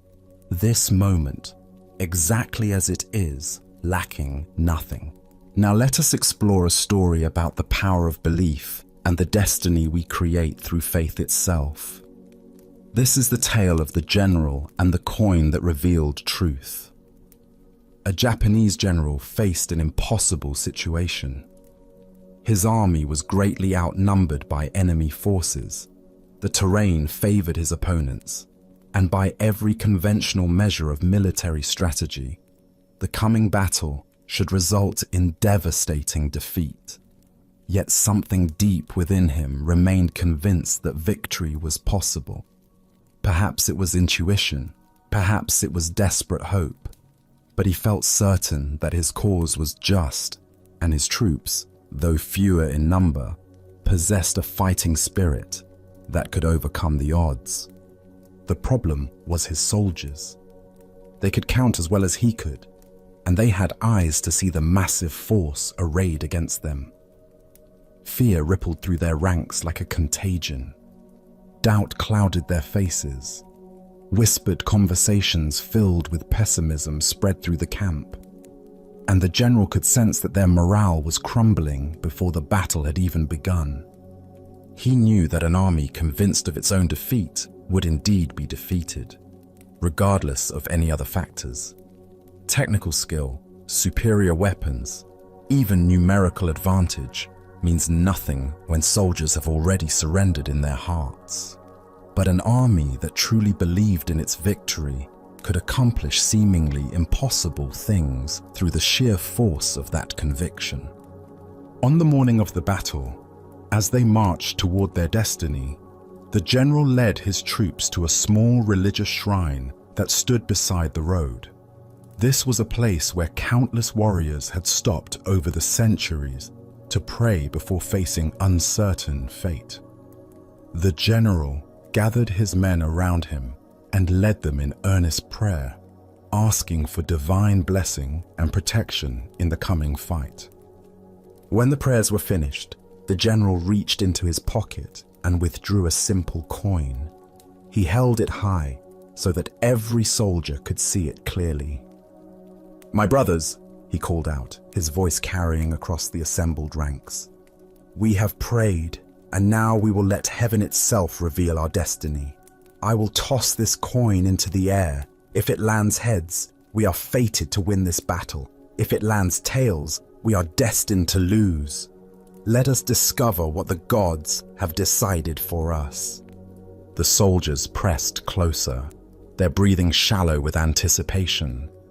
Everything seemed to depend on this single moment, this one flip of metals spinning through the morning air. The general tossed the coin high, and every eye followed its arc as it rose, hung suspended for an instant against the sky, then fell back, down to earth. The coin landed and lay still in the dust. It was heads. A cheer erupted from the troops that could probably be heard for miles. Soldiers who had been grim and fearful moments before now laughed with joy and embraced each other with renewed confidence. The gods had spoken. Victory was assured. Their cause was blessed by heaven itself. Filled with this divine confidence, the soldiers attacked their enemies with such fierce determination and coordinated power that they achieved exactly what the coin had predicted. Against all odds, they won a decisive victory, routing forces much larger than their own and securing a triumph that would be remembered for generations. After the battle, as the general walked among his celebrating troops, his lieutenant approached him with wonder in his eyes. "General," the lieutenant said, "what an incredible thing. The coin revealed our true destiny, just as you said it would. Surely no human power can change what heaven has decreed." "You are absolutely right," the general replied with a knowing smile. He reached into his pocket and withdrew the coin, holding it so his lieutenant could examine it closely. "No one can change destiny." The lieutenant looked at the coin and gasped. Both sides showed heads. The Buddha once said, "All that we are is the result of what we have thought. The mind is everything. What we think, we become." Here we discover the profound truth that destiny is not something that happens to us, but something we create through the power of our own beliefs and expectations. Why do we so readily assume that fate is beyond our influence, when our own minds play such a crucial role in shaping what unfolds? Zen Buddhism teaches that while we cannot control all external circumstances, we have tremendous power over the internal conditions that determine how we respond to whatever arises. The general understood something profound about human psychology and the nature of reality itself. He knew that his soldiers' belief in victory was more important than their numerical disadvantage. He recognized that confidence, determination, and fighting spirit could overcome superior numbers when those qualities were genuinely present. But here's the deeper teaching. The general didn't simply manipulate his troops through deception. He created the conditions that allowed their natural courage and strength to emerge. The soldiers possessed the ability to fight brilliantly all along. They simply needed to believe in themselves and their cause. Consider your own relationship with destiny and possibility. How often do you assume that outcomes are predetermined, that success or failure is beyond your influence? The general's two-headed coin represents the power we all possess to tip the scales in favor of positive outcomes through the quality of our engagement with life. This doesn't mean we can control everything through positive thinking, or that believing in something makes it automatically true. The soldiers still had to fight the battle. They still had to demonstrate actual skill and courage.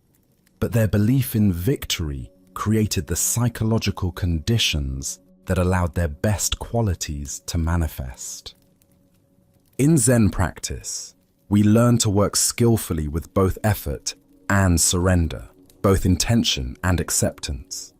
We recognize that while we cannot dictate specific outcomes, we can profoundly influence the energy and attention we bring to any situation. This quality of engagement often determines whether we experience success or failure, regardless of external circumstances. Zen Master Huang Po taught, "The foolish reject what they see, not what they think. The wise reject what they think, not what they see." The general was wise enough to see that his soldiers' thoughts about the battle were more influential than their thoughts about their numerical disadvantage. He worked with the reality of psychology rather than fighting against it. Look deeply at the various challenges and opportunities in your own life. Where might you be carrying a tails mentality, assuming defeat before you fully engaged, focusing on obstacles rather than possibilities, letting fear determine your level of effort? And where might you need to create your own two-headed coin? A practice or perspective that consistently orients you toward positive engagement, regardless of circumstances. The Buddha taught, "We are what we think. All that we are arises with our thoughts. With our thoughts, we make the world." This isn't magical thinking, but recognition of the creative power of consciousness itself. When we approach situations with genuine confidence, clarity, and commitment, we often discover capabilities we didn't know we possessed. Tonight, as you consider the battles you're facing and the outcomes you're hoping for, can you find your own version of the general's wisdom? Can you create internal conditions that support your highest possibilities rather than your deepest fears? Can you recognize that while you cannot control destiny, you have profound influence over the beliefs and attitudes that shape how destiny unfolds through you? Buddha's wisdom reminds us, thousands of candles can be lighted from a single candle, and the life of the candle will not be shortened. Happiness never decreases by being shared. The general's confidence lit the flame of belief in every soldier's heart. Sometimes the most powerful thing we can do is create the conditions that allow others and ourselves to discover the strength that was there all along. Let us now turn to a tale of a young monk who believed he had failed in his spiritual journey. This is the story of the Golden Wake. At a peaceful monastery overlooking a serene mountain lake, a young student sat dejected on the temple steps as the sun began its descent toward the water. His shoulders sagged with the weight of disappointment, and his eyes reflected the heaviness in his heart. For months, he had struggled with his studies, unable to grasp the profound teachings that seemed to come so naturally to his fellow monks. "The boat is coming to take me home because I have failed in my studies here at the monastery," he said to his teacher, who had quietly approached and sat beside him. "What can I say to my family? They sent me here with such hope, believing I would return as a learned monk who could guide others on the path." The old teacher gazed out at the lake, where a small wooden boat was making its way slowly across the still water. The setting sun painted everything in shades of gold and amber. "Say that you did your best, and that is as much as anyone can do," he answered gently, his voice carrying the wisdom of many years. "But I wanted to be a famous monk and teach others," the boy replied, his voice thick with disappointment. "I dreamed of leading meditation sessions, of having students seek my guidance, of making a real difference in the world." "You can," the teacher said simply. "How?" asked the sad boy, looking at his teacher with confusion. "I couldn't even memorize the basic sutras. I fell asleep during meditation. I failed at everything that matters." The teacher smiled and pointed toward the water. "Live from your heart. I will show you. Do you see that boat making its way across the lake with the sun setting behind it?" "Yes," the boy replied, following his teacher's gaze. "Do you see its wake spreading across the lake? See how the boat looks like the apex of a golden triangle as the wake fans out from its bow?" The boy squinted, trying to see what his teacher described. "Sort of." "Squint," said the teacher patiently. "That boat is you as you leave the monastery. The lake is your life. The wake is the effect that you will have on the world. Each ripple triggers another ripple, which triggers another. By constantly striving to live as wise and loving a life as you can teach the path of love to everyone you meet simply by being yourself. A few of these people will pass on your good example to others.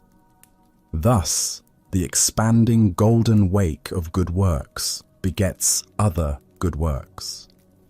Most important, notice how each ripple catches the sun and bounces its light back to heaven. The boy watched in wonder as the simple boat continued its journey, the wake indeed forming an ever-widening triangle of light upon the water. Each small wave caught the golden sunlight and reflected it back toward the sky in countless sparkling points. "Would you come home with me and explain all of this to my father?" asked the boy, hope beginning to kindle in his voice. Buddha's wisdom reminds us, a candle loses nothing by lighting another candle. The deeper teaching here shows us that influence spreads not through grand gestures or perfect knowledge, but through the simple authenticity of a heart committed to goodness. Why do we believe that only formal credentials or recognized achievements qualify us to make a meaningful impact?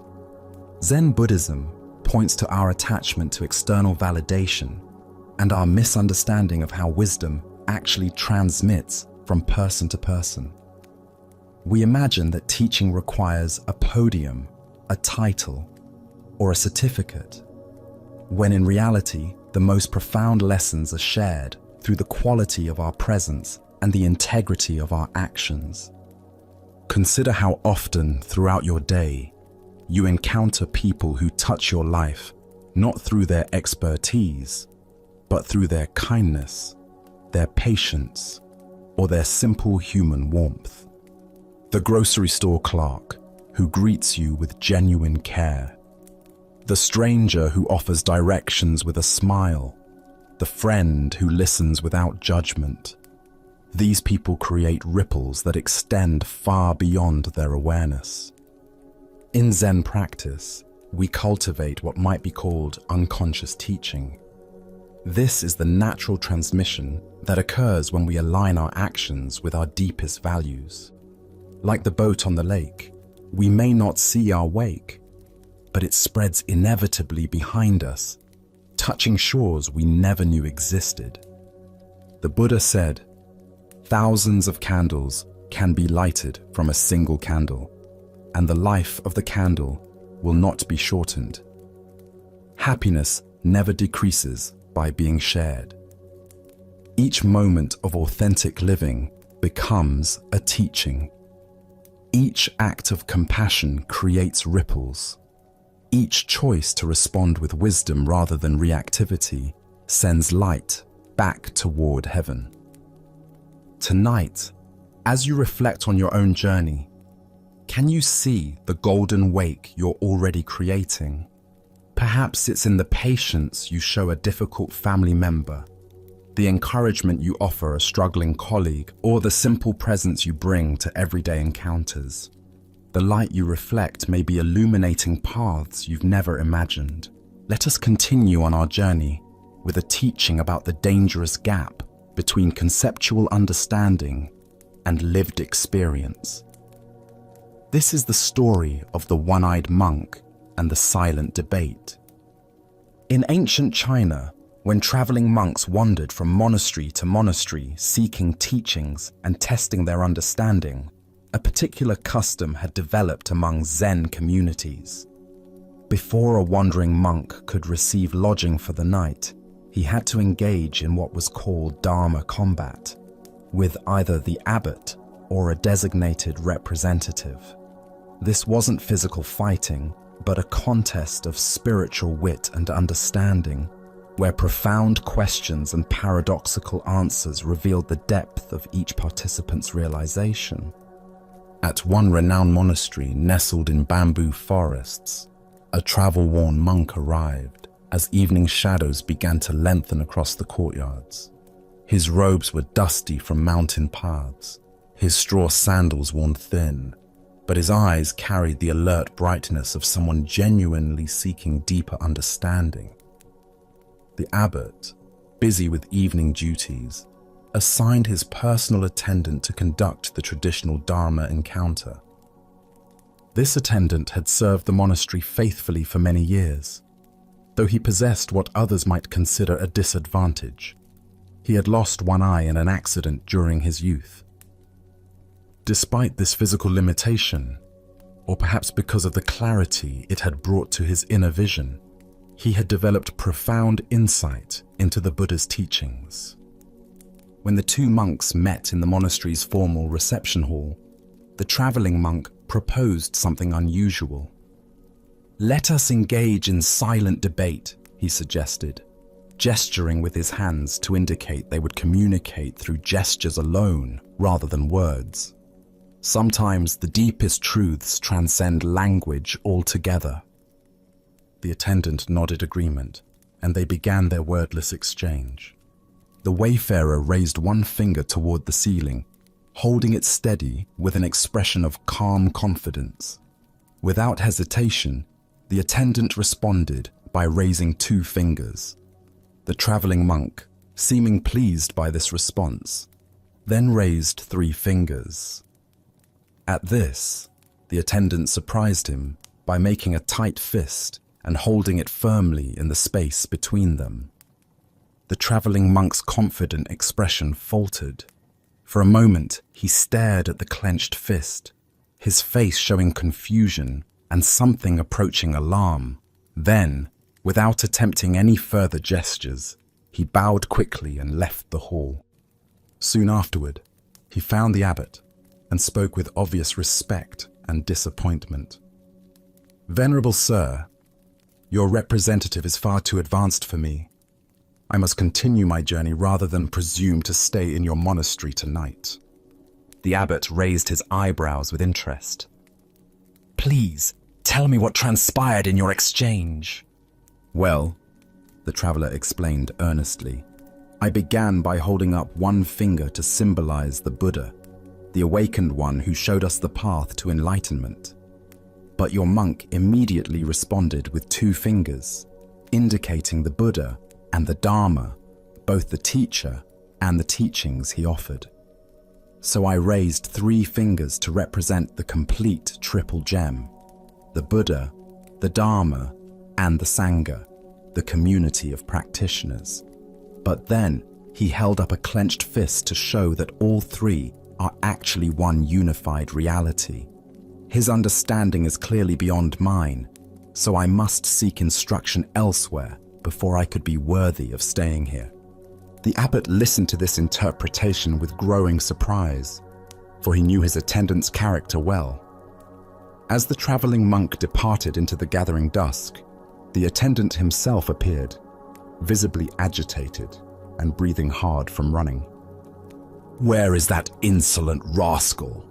he demanded, his single eye blazing with indignation. "I've been looking everywhere for him. The nerve of that man! I've never encountered such rudeness disguised as spiritual inquiry." "What exactly happened?" the abbot asked, genuinely curious now about what had transpired between these 2 very different interpretations of the same event. "First," the attendant explained, his voice rising with remembered offense, "he insulted me by holding up one finger to indicate that I had only one eye. Can you imagine? Here I thought we were engaging in spiritual discourse, but he immediately drew attention to my physical limitation. Determined to remain polite despite such crudeness, I held up 2 fingers to acknowledge that he was blessed with 2 eyes. I was trying to show that I bore him no ill will for his thoughtless comment."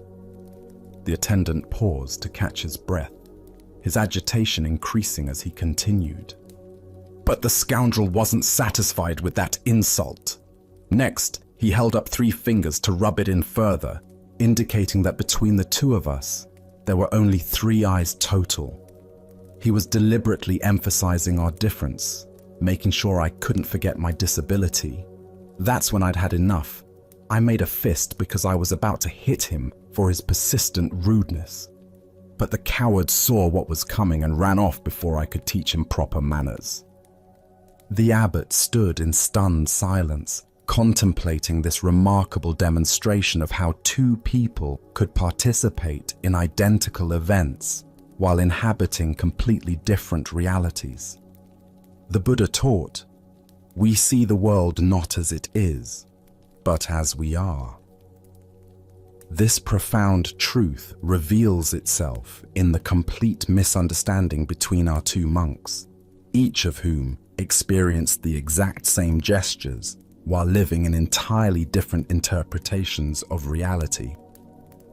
Why do we so often project our own concerns, insecurities, and assumptions onto neutral situations? Zen Buddhism points to what it calls the 8 worldly winds: praise and blame, pleasure and pain, gain and loss, fame and disgrace. These psychological forces create internal weather systems that color our perception of everything around us. The attendant's sensitivity about his missing eye created a filter through which every gesture became a personal attack. His past experiences of being judged or pitied for his appearance had created such a strong interpretive framework that he couldn't perceive any other possible meaning in the traveler's hand signals. Similarly, the traveling monk's spiritual preoccupations caused him to see profound Dharma teachings in what were actually expressions of wounded feelings and growing anger. His framework of seeking enlightened instruction made him interpret increasingly aggressive gestures as increasingly sophisticated wisdom. Look deeply at your own patterns of interpretation. How often do your current worries, past hurts, or persistent hopes cause you to misread situations completely? Perhaps someone's distracted behavior becomes evidence they don't like you when they're actually concerned about a family member's health. Maybe a colleague's helpful suggestion feels like criticism because you're insecure about your performance. This ancient wisdom illuminates how our internal state creates our external experience. Both monks were sincere in their perceptions, yet both were fundamentally mistaken about what was actually happening. Neither was lying or deliberately misinterpreting. They were simply seeing through the lens of their own psychological conditioning. The story points us toward a crucial question. How can we develop the capacity to see situations more clearly, less filtered through our personal concerns and interpretations? Zen practice offers several approaches to this challenge. First is what's called don't know mind. Maintaining openness to multiple interpretations, rather than immediately settling on the one that confirms our existing beliefs or fears. When someone acts in a way that triggers our interpretation, can we pause and consider other possible explanations? Second is mindfulness of our own emotional states. The attendant might have noticed his rising sensitivity about his appearance and recognized how this was coloring his perception. The traveler might have observed his eagerness to find profound teachings and questioned whether he was seeing wisdom where none existed. Zen Master Bankei taught, "Your everyday mind, that is the way." This teaching invites us to examine the very mind that creates these interpretations, rather than constantly trying to figure out the correct interpretation of external events. The Buddha said, "Hatred is never appeased by hatred in this world. By non-hatred alone is hatred appeased. This is a law eternal." If the attendant had met the traveler's perceived insults with curiosity rather than defensiveness, if the traveler had questioned his assumptions about enlightened behavior, their encounter might have become a genuine teaching for both.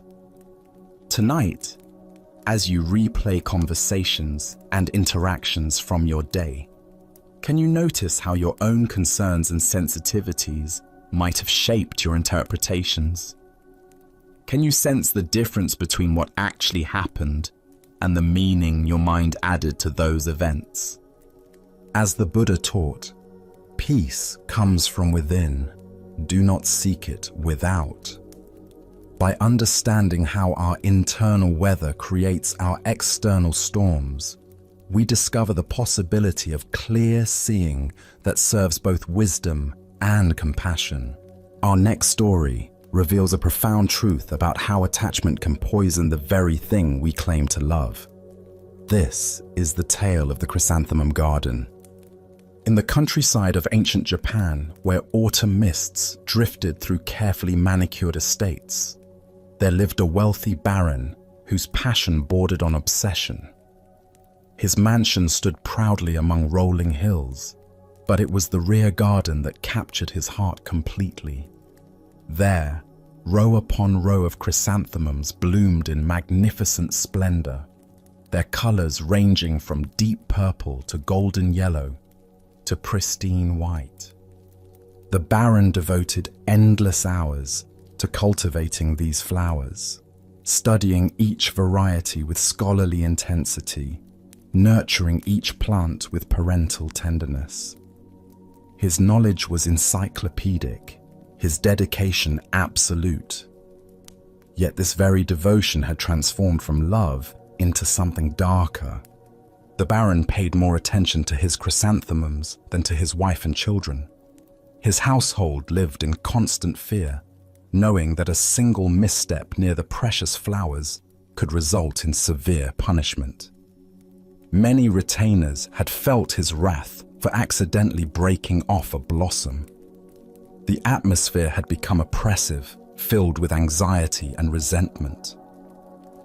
One autumn day, disaster struck. A faithful retainer, while hurrying to complete his duties, accidentally brushed against a prized chrysanthemum, breaking off its perfect bloom.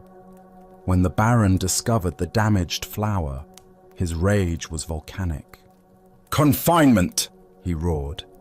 The retainer was immediately imprisoned for this innocent accident. But the punishment felt so disproportionate that the retainer's shame transformed into desperate anger.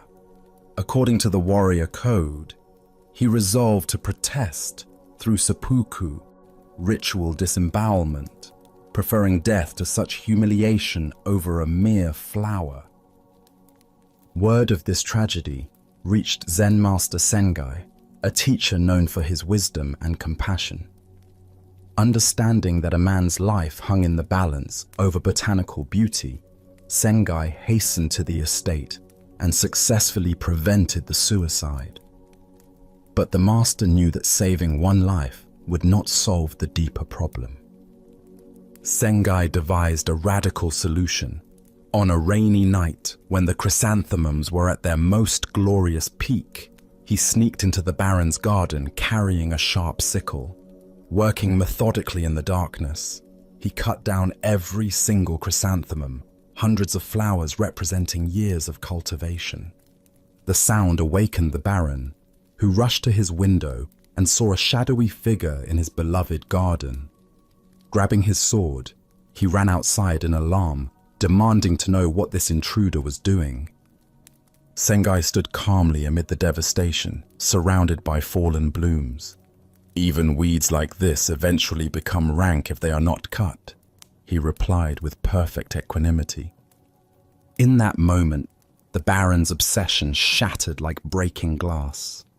Seeing his flowers reduced to mere weeds in the master's eyes, he suddenly understood the distortion in his perception.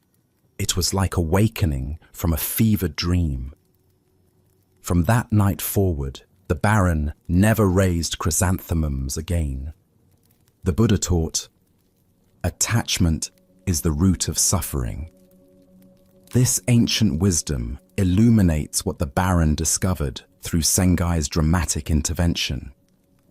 When we cling too tightly to anything, even beautiful things, we transform love into possession and beauty into burden. This profound truth reveals itself in the way attachment corrupts the very thing we claim to cherish. The baron genuinely loved chrysanthemums, but his attachment had poisoned that love, turning appreciation into obsession, care into control, and beauty into a source of fear for everyone around him. Why do we confuse love with possession? Buddhism explains that the ego mind seeks security through control, attempting to make permanent what is inherently impermanent. True love appreciates without grasping, enjoys without owning, cares without controlling. But attachment love tries to freeze beauty in place, to make the beloved an extension of our own identity. Consider how this pattern manifests in modern relationships. Parents who love their children so intensely that they become controlling, suffocating the very growth they claim to support. Partners who love so possessively that they create jealousy and mistrust. Collectors who become so attached to possessions that they lose the joy of experiencing what they own. The chrysanthemums represent anything we elevate beyond its proper place in the natural order. This might be our career success, our physical appearance, our spiritual achievements, or our carefully curated lifestyle. When we become too attached, we create suffering not only for ourselves, but for everyone in our orbit. Zen teacher Suzuki Roshi said, "Each of you is perfect the way you are, and you can use a little improvement." This paradox points to the delicate balance between appreciation and attachment. We can love something fully while holding it lightly, caring deeply while remaining unattached to outcomes. Sengai's radical action demonstrates the sometimes shocking medicine required to break through deep-seated attachment patterns. Sometimes we need external circumstances to strip away what we're clinging to before we can see clearly. Loss, disappointment, and impermanence, while painful, often serve as teachers, revealing the difference between genuine love and possessive attachment. Notice that the Baron doesn't simply moderate his gardening. He stops completely. This suggests that sometimes the most skillful response to attachment is temporary, complete withdrawal until we can relate to the object of attachment with greater freedom and wisdom. Tonight, as you reflect on your own life, what might be your chrysanthemum garden? What do you love so intensely that it creates stress, control, or suffering for yourself or others? Can you imagine appreciating these things fully while holding them more lightly? Buddha's wisdom reminds us, in the end, only three things matter: how much you loved, how gently you lived, and how gracefully you let go of things not meant for you.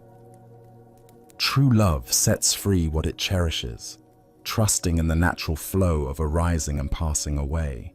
Let us continue our journey with a story about the transformative power of fearlessness and unconditional compassion. This is the tale of the thief and the Zen master. One quiet evening, as twilight painted the sky in shades of purple and gold, Zen master Shichiri Kojun sat in his simple home, reciting ancient sutras. His voice flowed rhythmically through the peaceful rooms, each word a meditation, each breath a prayer. The soft glow of candlelight danced across the walls as he immersed himself completely in the sacred texts, finding deep tranquility in the familiar verses. Suddenly, the serenity was shattered. The front door burst open with a violent crash, and a desperate man entered, brandishing a sharp sword that gleamed menacingly in the candlelight. His eyes were wild with desperation, his clothes dirty and torn, his breathing heavy from running. He had clearly chosen this isolated house because he believed it would be an easy target. A peaceful monk would offer no resistance. "Money or your life?" the thief demanded, his voice trembling with a mixture of fear and aggression.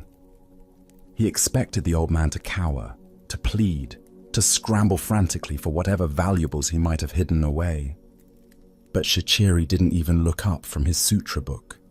His voice remained calm and steady as he continued reciting for a moment, before pausing to address the intruder. "Please don't disturb my practice," he said, with the same gentle tone he might use to ask someone to close a door. "If you need money, help yourself. It's in that drawer over there." He gestured casually toward a simple wooden chest, then immediately returned to his recitation as if nothing unusual had occurred. The thief stood frozen, his sword still raised, completely bewildered. In all his years of stealing, he had never encountered such a reaction.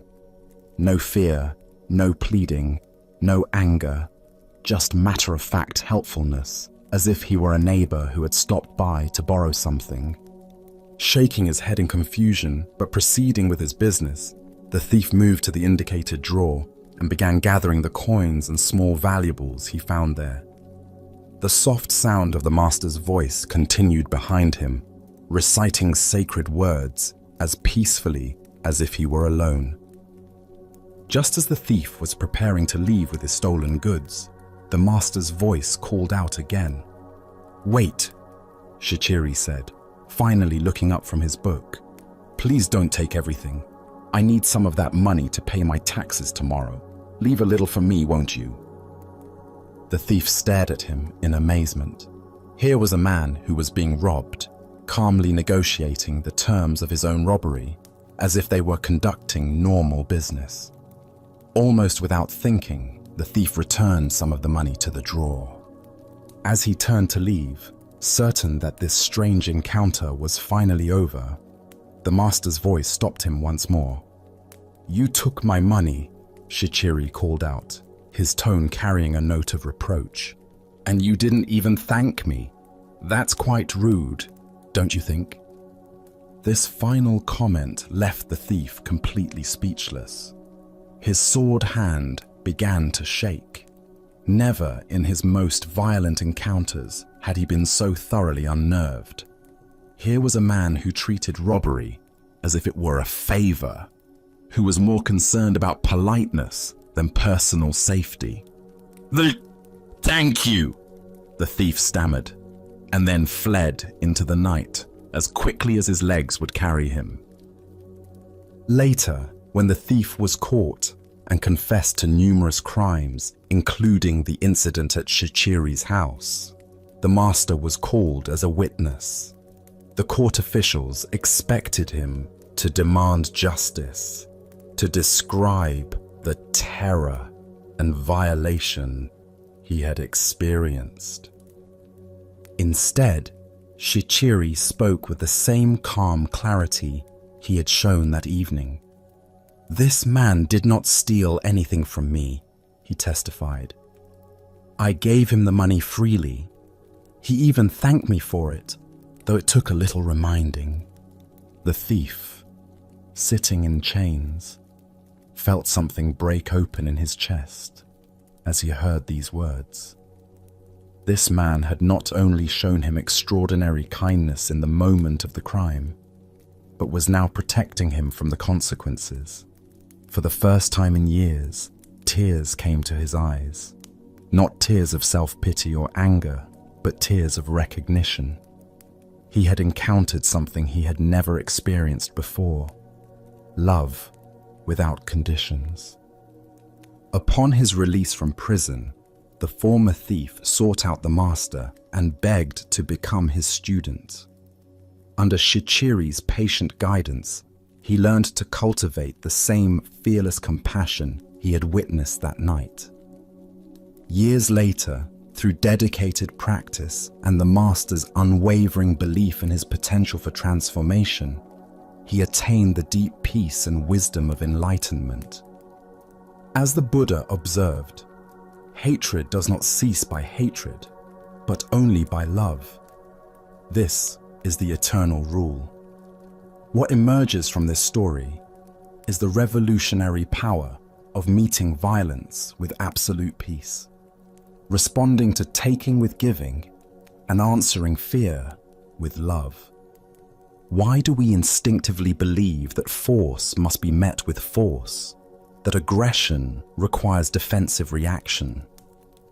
Zen Buddhism reveals that this pattern, while natural, often perpetuates the very conflicts it seeks to resolve. When we respond to hostility with hostility, we simply escalate the cycle of suffering. But when we respond with genuine compassion, not passive submission, but active love, we create space for transformation that wouldn't otherwise exist. Look deeply at your own experience. When someone approaches you with anger, criticism, or demand, what is your automatic response? Most of us immediately mobilize our defenses, preparing to protect ourselves through counterattack or withdrawal. But notice what happens in your body and mind during these defensive reactions. Does the tension decrease or increase? Does the conflict resolve or intensify? Shichiri's response demonstrates what Zen calls skillful means, acting from wisdom rather than reflex. His fearlessness didn't come from being unaware of danger, but from understanding something profound about the nature of reality. He recognized that the thief's aggression arose from desperation and suffering, not from inherent evil. By refusing to see him as an enemy, Shichiri created the possibility for the thief to see himself differently. In Zen practice, we cultivate what might be called the courage of defenselessness. This doesn't mean being naive about genuine danger or allowing ourselves to be harmed unnecessarily. Rather, it means developing the confidence to respond to difficult situations from our highest wisdom rather than our most primitive instincts. The Buddha taught, in the end, just three things matter: how well we have lived, how well we have loved, how well we have learned to let go. Shichiri embodied all three in his encounter with the thief. He lived from complete presence, loved without conditions, and let go of any attachment to his possessions or even his personal safety. Consider the people in your life who challenge you: the difficult colleague, the critical family member, the aggressive driver in traffic. What would it mean to meet their energy with the same kind of fearless compassion Shichiri showed? Not by agreeing with them or submitting to their demands, but by refusing to match their level of reactivity, by staying connected to your own center of peace, regardless of their behavior. Tonight, as you encounter your own moments of tension or conflict, can you remember the master who treated a robber as an honored guest? Can you find the space between stimulus and response where choice lives, where you can decide to meet aggression with peace, taking with giving, fear with love? Buddha's wisdom reminds us, better than 1,000 hollow words is one word that brings peace. Sometimes the most powerful response to violence is simply to remain unshakable in our commitment to compassion, knowing that love has a transformative power that force can never match. As we continue our journey through the wisdom of Zen Buddhism, let us explore a story about contentment and the nature of desire. This is the stonecutter's journey. High in the mountain villages, there lived a simple stonecutter who had discovered the secret of happiness without knowing it. Each dawn, he would climb winding paths to the quarries, his tools balanced across his shoulders. As he worked among the stones, he would sing old mountain songs that echoed across the valleys. Though he was poor by society's measures, living in a modest hut with few possessions, the stonecutter desired nothing more than what he had. His simple life felt complete: the rhythm of his work, the beauty of the mountains, the satisfaction of honest labor. His heart held not a care in the world. One day, he was called to work on the grand mansion of a wealthy nobleman. As he approached the estate, his eyes widened at the magnificence before him. Marble columns reached toward the sky, gardens sprawled in perfect symmetry. For the first time in his life, the stonecutter felt the sharp pang of desire pierce his contentment. "If only I were rich," he sighed. "Then I would not have to earn my living in sweat and toil as I do now." To his amazement, a voice whispered from the stones, "Your wish has been granted. Henceforth, anything you desire will be given to you." He returned home that evening to find his humble hut replaced by a mansion as magnificent as the nobleman's. Overwhelmed with joy, he abandoned his tools and began enjoying the luxurious life of the wealthy. But one hot afternoon, gazing from his ornate window, he saw the king's royal procession passing by. The monarch sat in cool shade, surrounded by noblemen and servants, appearing serene and powerful above the common heat. "How I wish I were a king myself," he thought, and immediately found himself reclining in silk cushions within the royal carriage. But the carriage proved warmer than expected. Even through thick walls, the sun's heat penetrated relentlessly. "I wish I were the sun," he declared, and found himself sending waves of light and heat across the universe. As the sun, he felt magnificent and all-powerful until thick storm clouds gathered, completely blocking his rays. "I wish to be a cloud," and so he became a massive storm cloud, glorying in his power to block the sun. But as he transformed into falling rain, he encountered an enormous rock that blocked his path completely. "A mere rock more powerful than I wish to be a rock." Suddenly, he stood tall upon the mountainside, feeling he had achieved true permanence. But soon, he heard chipping sounds at his base. Looking down, he saw a tiny human figure cutting chunks of stone away. "A puny creature more powerful than me. I want to be a man again." And so he found himself once more a stonecutter, climbing familiar mountain paths. But now something had changed.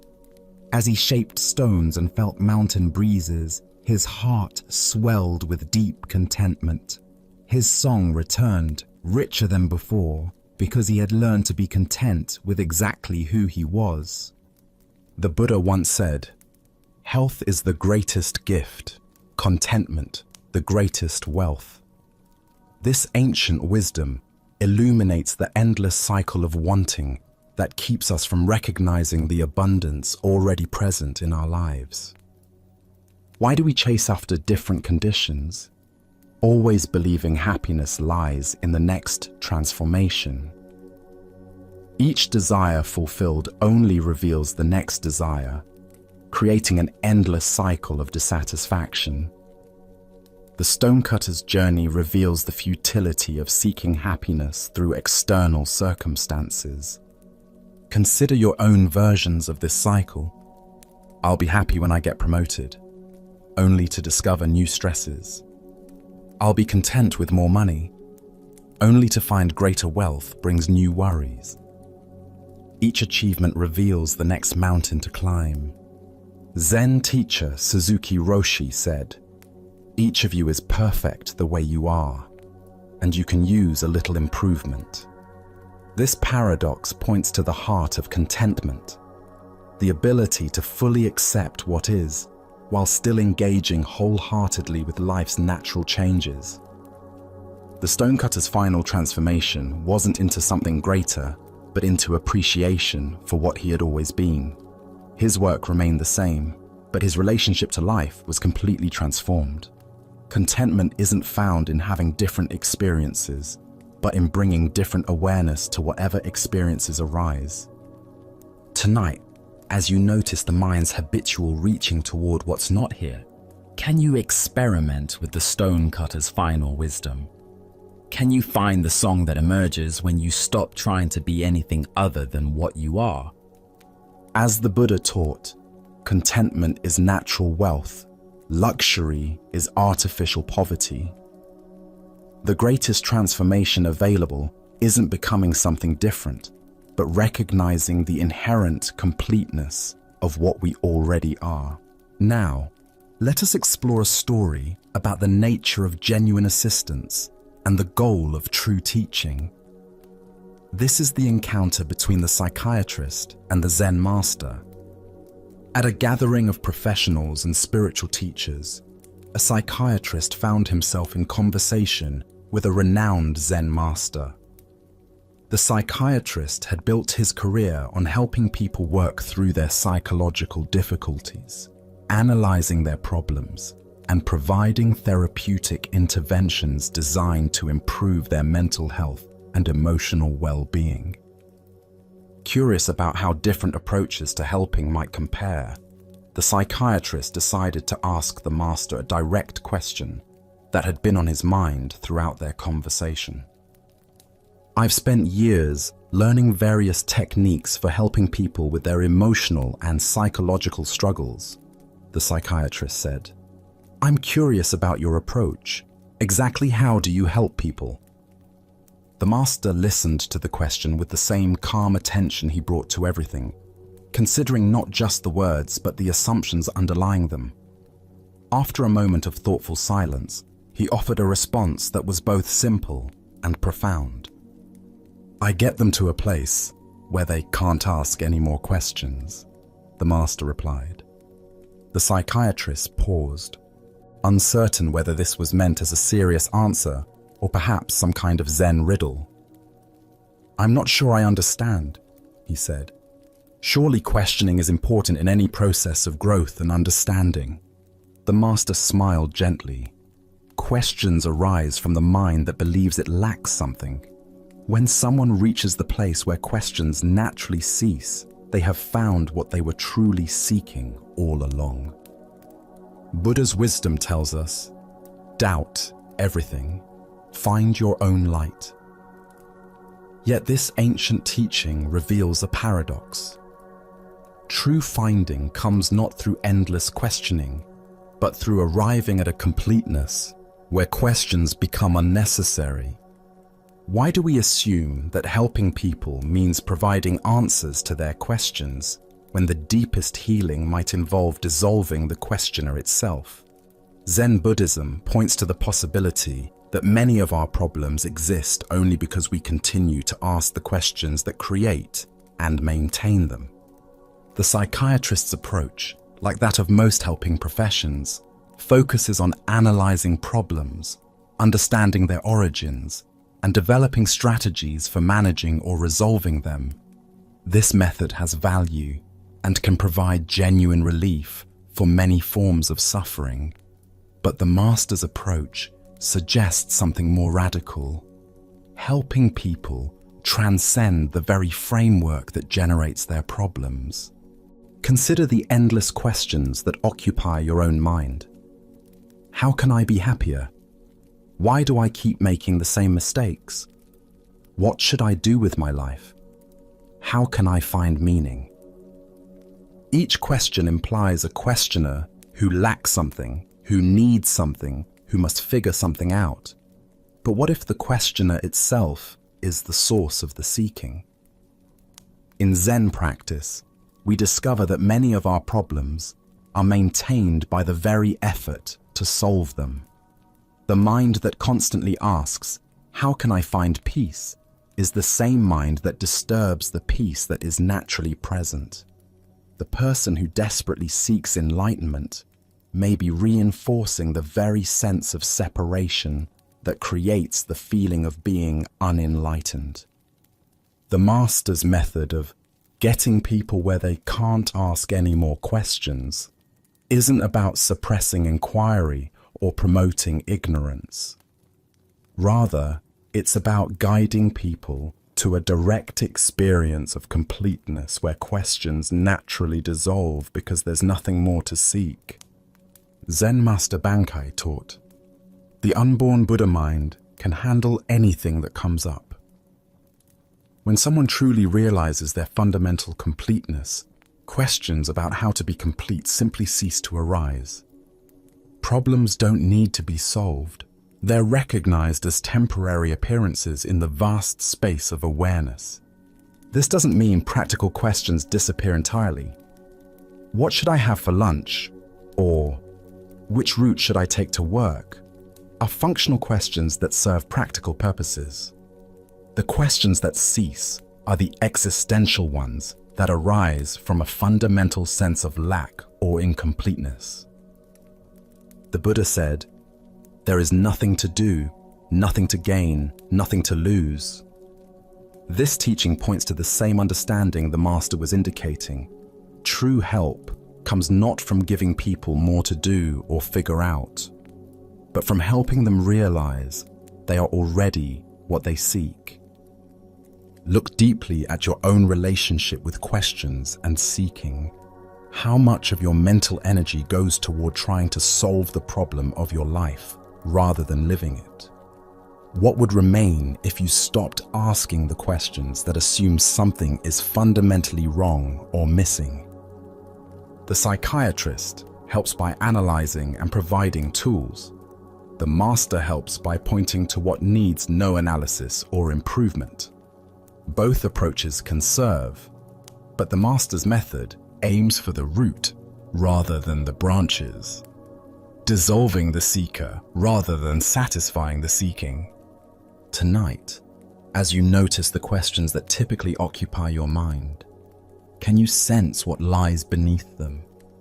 Can you find the space of awareness that exists prior to all questions, the completeness that needs no answers because it lacks nothing?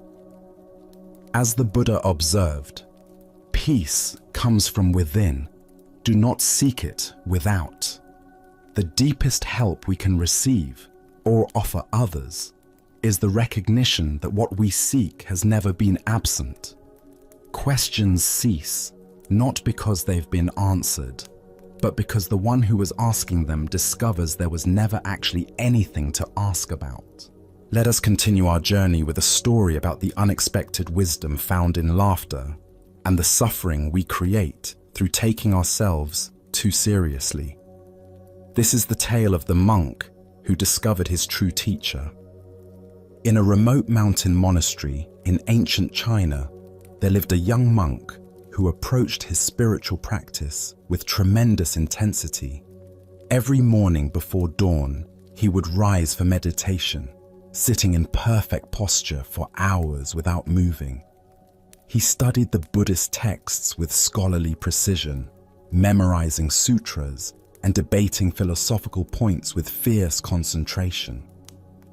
His fellow monks often remarked on his seriousness and dedication to the Dharma.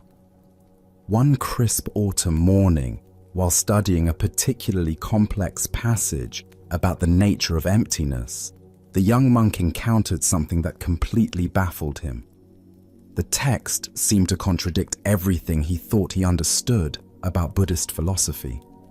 The words appeared clear enough individually, but their meaning together seemed to dissolve into paradox the moment he thought he grasped it.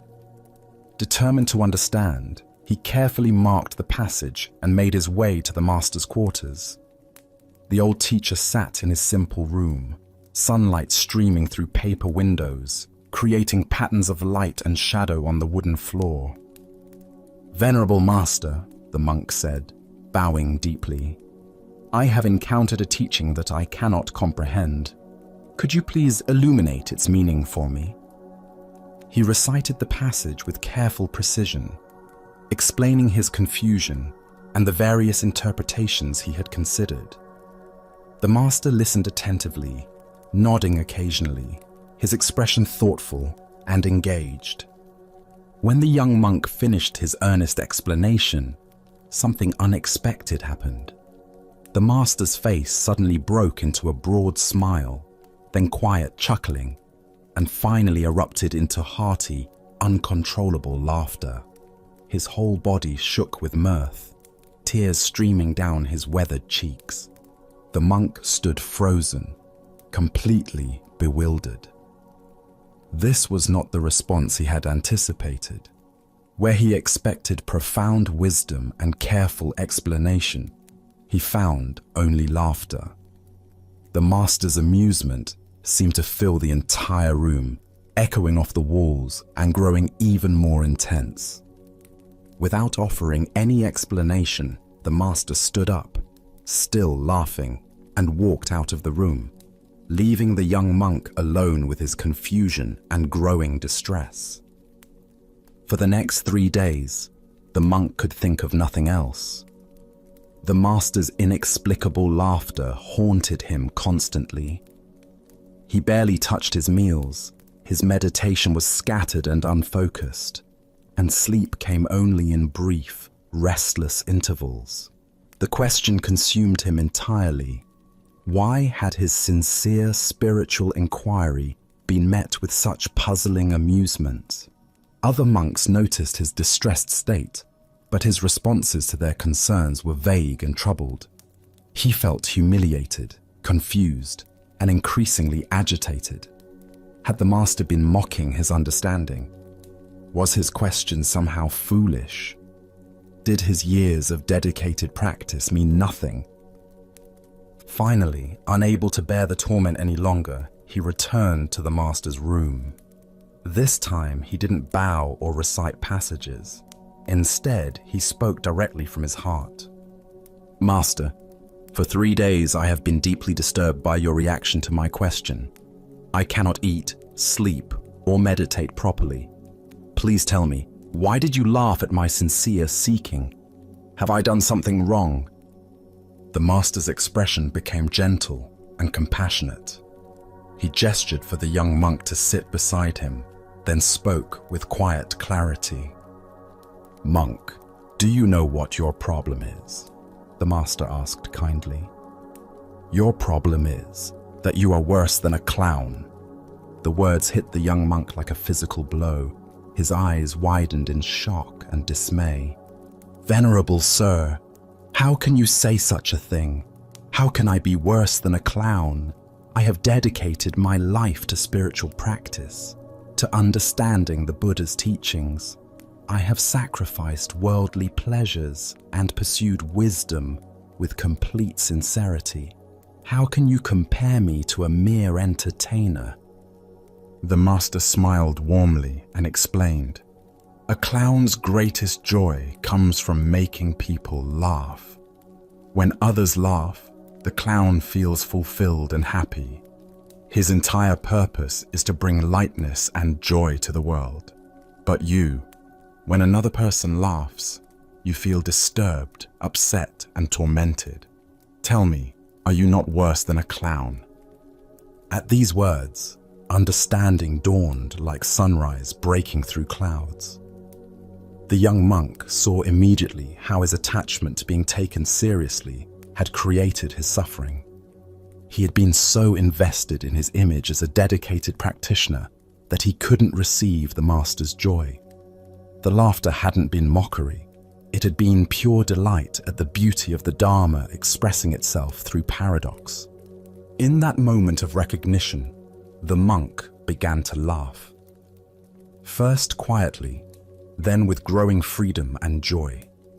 He laughed at his own seriousness, at his attachment to understanding, at the beautiful absurdity of seeking enlightenment so grimly.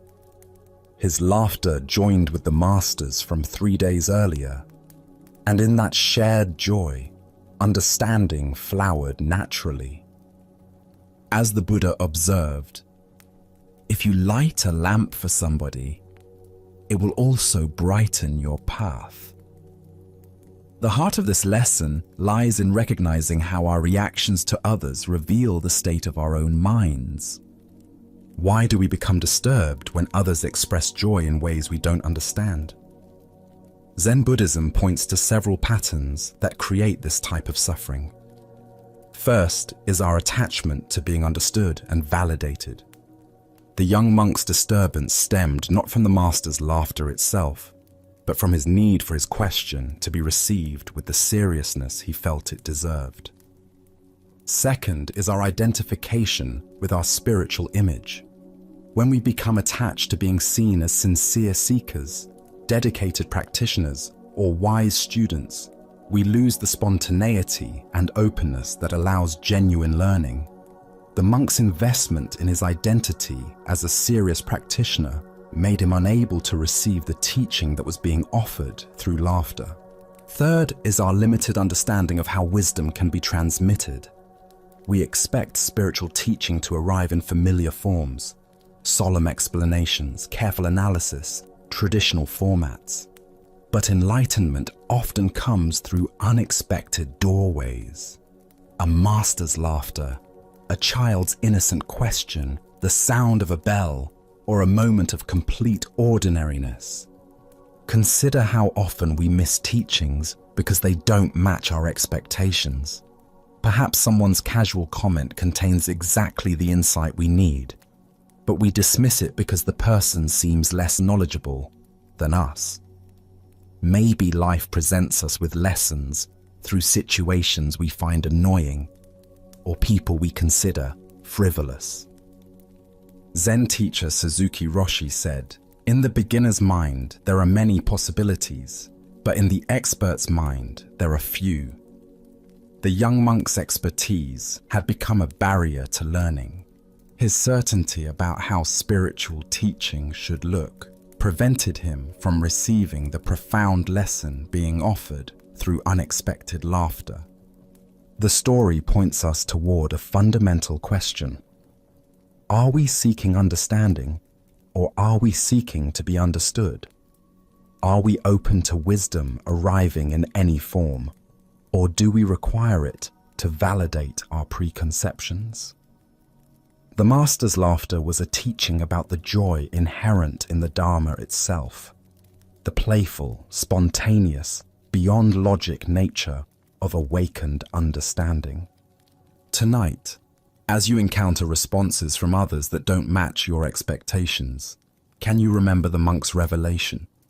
Perhaps someone's laughter when you expected seriousness, their casualness when you hoped for depth, or their joy when you felt the situation called for gravity might contain teachings you haven't yet recognized. Buddha spoke of this when he said, "Thousands of candles can be lighted from a single candle, and the life of the candle will not be shortened. Happiness never decreases by being shared." The Master's laughter was not diminishing the Dharma, but celebrating its inexhaustible joy, a joy the monk discovered he could share rather than resist. Let us continue on our journey with a cautionary tale about the perils of spiritual superiority. This is the story of the clever monkey. In ancient China, the Prince of Wu decided to take a pleasure boat to the famous Monkey Mountain, a place known for its abundant wildlife and scenic beauty. The prince, surrounded by his attendants and guards, approached the mountain with the casual confidence of royalty, expecting the natural world to accommodate his presence just as his human subjects did. As soon as the monkeys dwelling in the forest caught sight of the royal party, they fled in terror. The sound of chattering filled the air as dozens of monkeys scrambled up into the highest branches of the trees, their natural instinct warning them to hide from these human intruders. The forest, which moments before had been alive with playful monkey calls, fell silent except for the rustling of leaves as the creatures sought safety in the treetops. However, one monkey remained completely unconcerned by the royal presence. This particular monkey seemed utterly fearless, continuing his acrobatic display with remarkable skill and apparent indifference to the danger below. He swung gracefully from branch to branch, performing elaborate leaps and displaying his dexterity as if putting on a show. His movements were fluid and confident, each gesture demonstrating his superior agility and intelligence compared to his cowering companions. The Prince of Wu watched this extraordinary display with growing annoyance. Here was a mere animal that dared to show no respect for royal authority, that seemed to mock the very presence of the prince through its casual dismissal of the obvious threat. The monkey's confidence appeared to be a direct challenge to the prince's power. Deciding to teach this insolent creature a lesson, the prince drew his bow and shot an arrow directly at the monkey. But to the amazement of all present, the monkey dexterously caught the arrow in mid-flight, plucking it from the air as easily as one might catch a falling leaf. The monkey examined the arrow briefly, then tossed it aside with casual dismissal, as if such feats were nothing more than child's play. The prince's face darkened with rage at this humiliation. His skill as an archer had been made to look foolish by a mere animal. "Attack!" he ordered his attendants. "Bring down this arrogant beast." A volley of arrows filled the air. The monkey, suddenly overwhelmed by the coordinated assault, could not deflect them all. In an instant, he was struck by multiple arrows and fell dead to the forest floor, his extraordinary abilities proving useless against such overwhelming force. The prince turned to his wise companion, Yen Puyi, who had watched this scene unfold with growing understanding. "You see what happened," the prince said. "This animal advertised his cleverness. He trusted in his own skill. He thought no one could touch him. Remember that. Do not rely on distinction and talent when you deal with men." Yen Puyi absorbed this lesson deeply. When they returned to the kingdom, he reflected on how his own accomplishments and reputation might be creating the same dangerous pride that had destroyed the monkey. He quietly became the disciple of a humble sage, seeking to rid himself of everything that made him appear outstanding or special. He renounced the pleasures that had once defined his status and learned to hide every distinction that might set him apart from others. Through patient practice, Yen Puyi cultivated such genuine humility that soon no one in the kingdom knew what to make of him. He had become so ordinary, so unassuming, that people began to sense something profound in his very ordinariness. Thus, they held him in awe, not for what he displayed, but for the mysterious depth they sensed beneath his simple presence. Buddha spoke of this when he said, "Those who know do not speak, those who speak do not know." This tale unveils the spiritual danger of making our wisdom or abilities into a source of identity and pride. Why do we feel compelled to demonstrate our spiritual understanding or special qualities? Zen Buddhism reveals how the ego co-opts even our most genuine insights, turning them into tools for maintaining separation and superiority. The very achievements that should dissolve the sense of separate self can actually strengthen it when we become identified with being advanced or enlightened. The story points us toward understanding how spiritual pride operates. Like the monkey, we may develop genuine abilities through practice, deeper calm, clearer insight, or greater compassion. But when we begin to identify with these qualities, when we use them to distinguish ourselves from others, they become weapons that ultimately destroy us. This ancient wisdom illuminates a paradox at the heart of spiritual development. The more we genuinely progress, the more invisible that progress should become. True wisdom naturally expresses itself as humility, because it reveals the interconnected nature of all existence, dissolving any basis for feeling superior to others. Zen teacher Shunryu Suzuki spoke of "don't know mind" as the essence of beginner's mind. This is not ignorance, but the wisdom that recognizes how little our conceptual understanding actually penetrates the mystery of existence. The monkey's tragedy was believing his cleverness made him special rather than recognizing it as a temporary expression of universal intelligence. The Buddha taught, "Better than 1,000 hollow words is one word that brings peace." Yen Puyi discovered that by hiding his distinctions, by becoming nothing special, he accessed a more profound kind of influence, one that touched others through presence rather than performance. Consider your own spiritual journey. Can you notice moments when insights or abilities become sources of subtle pride?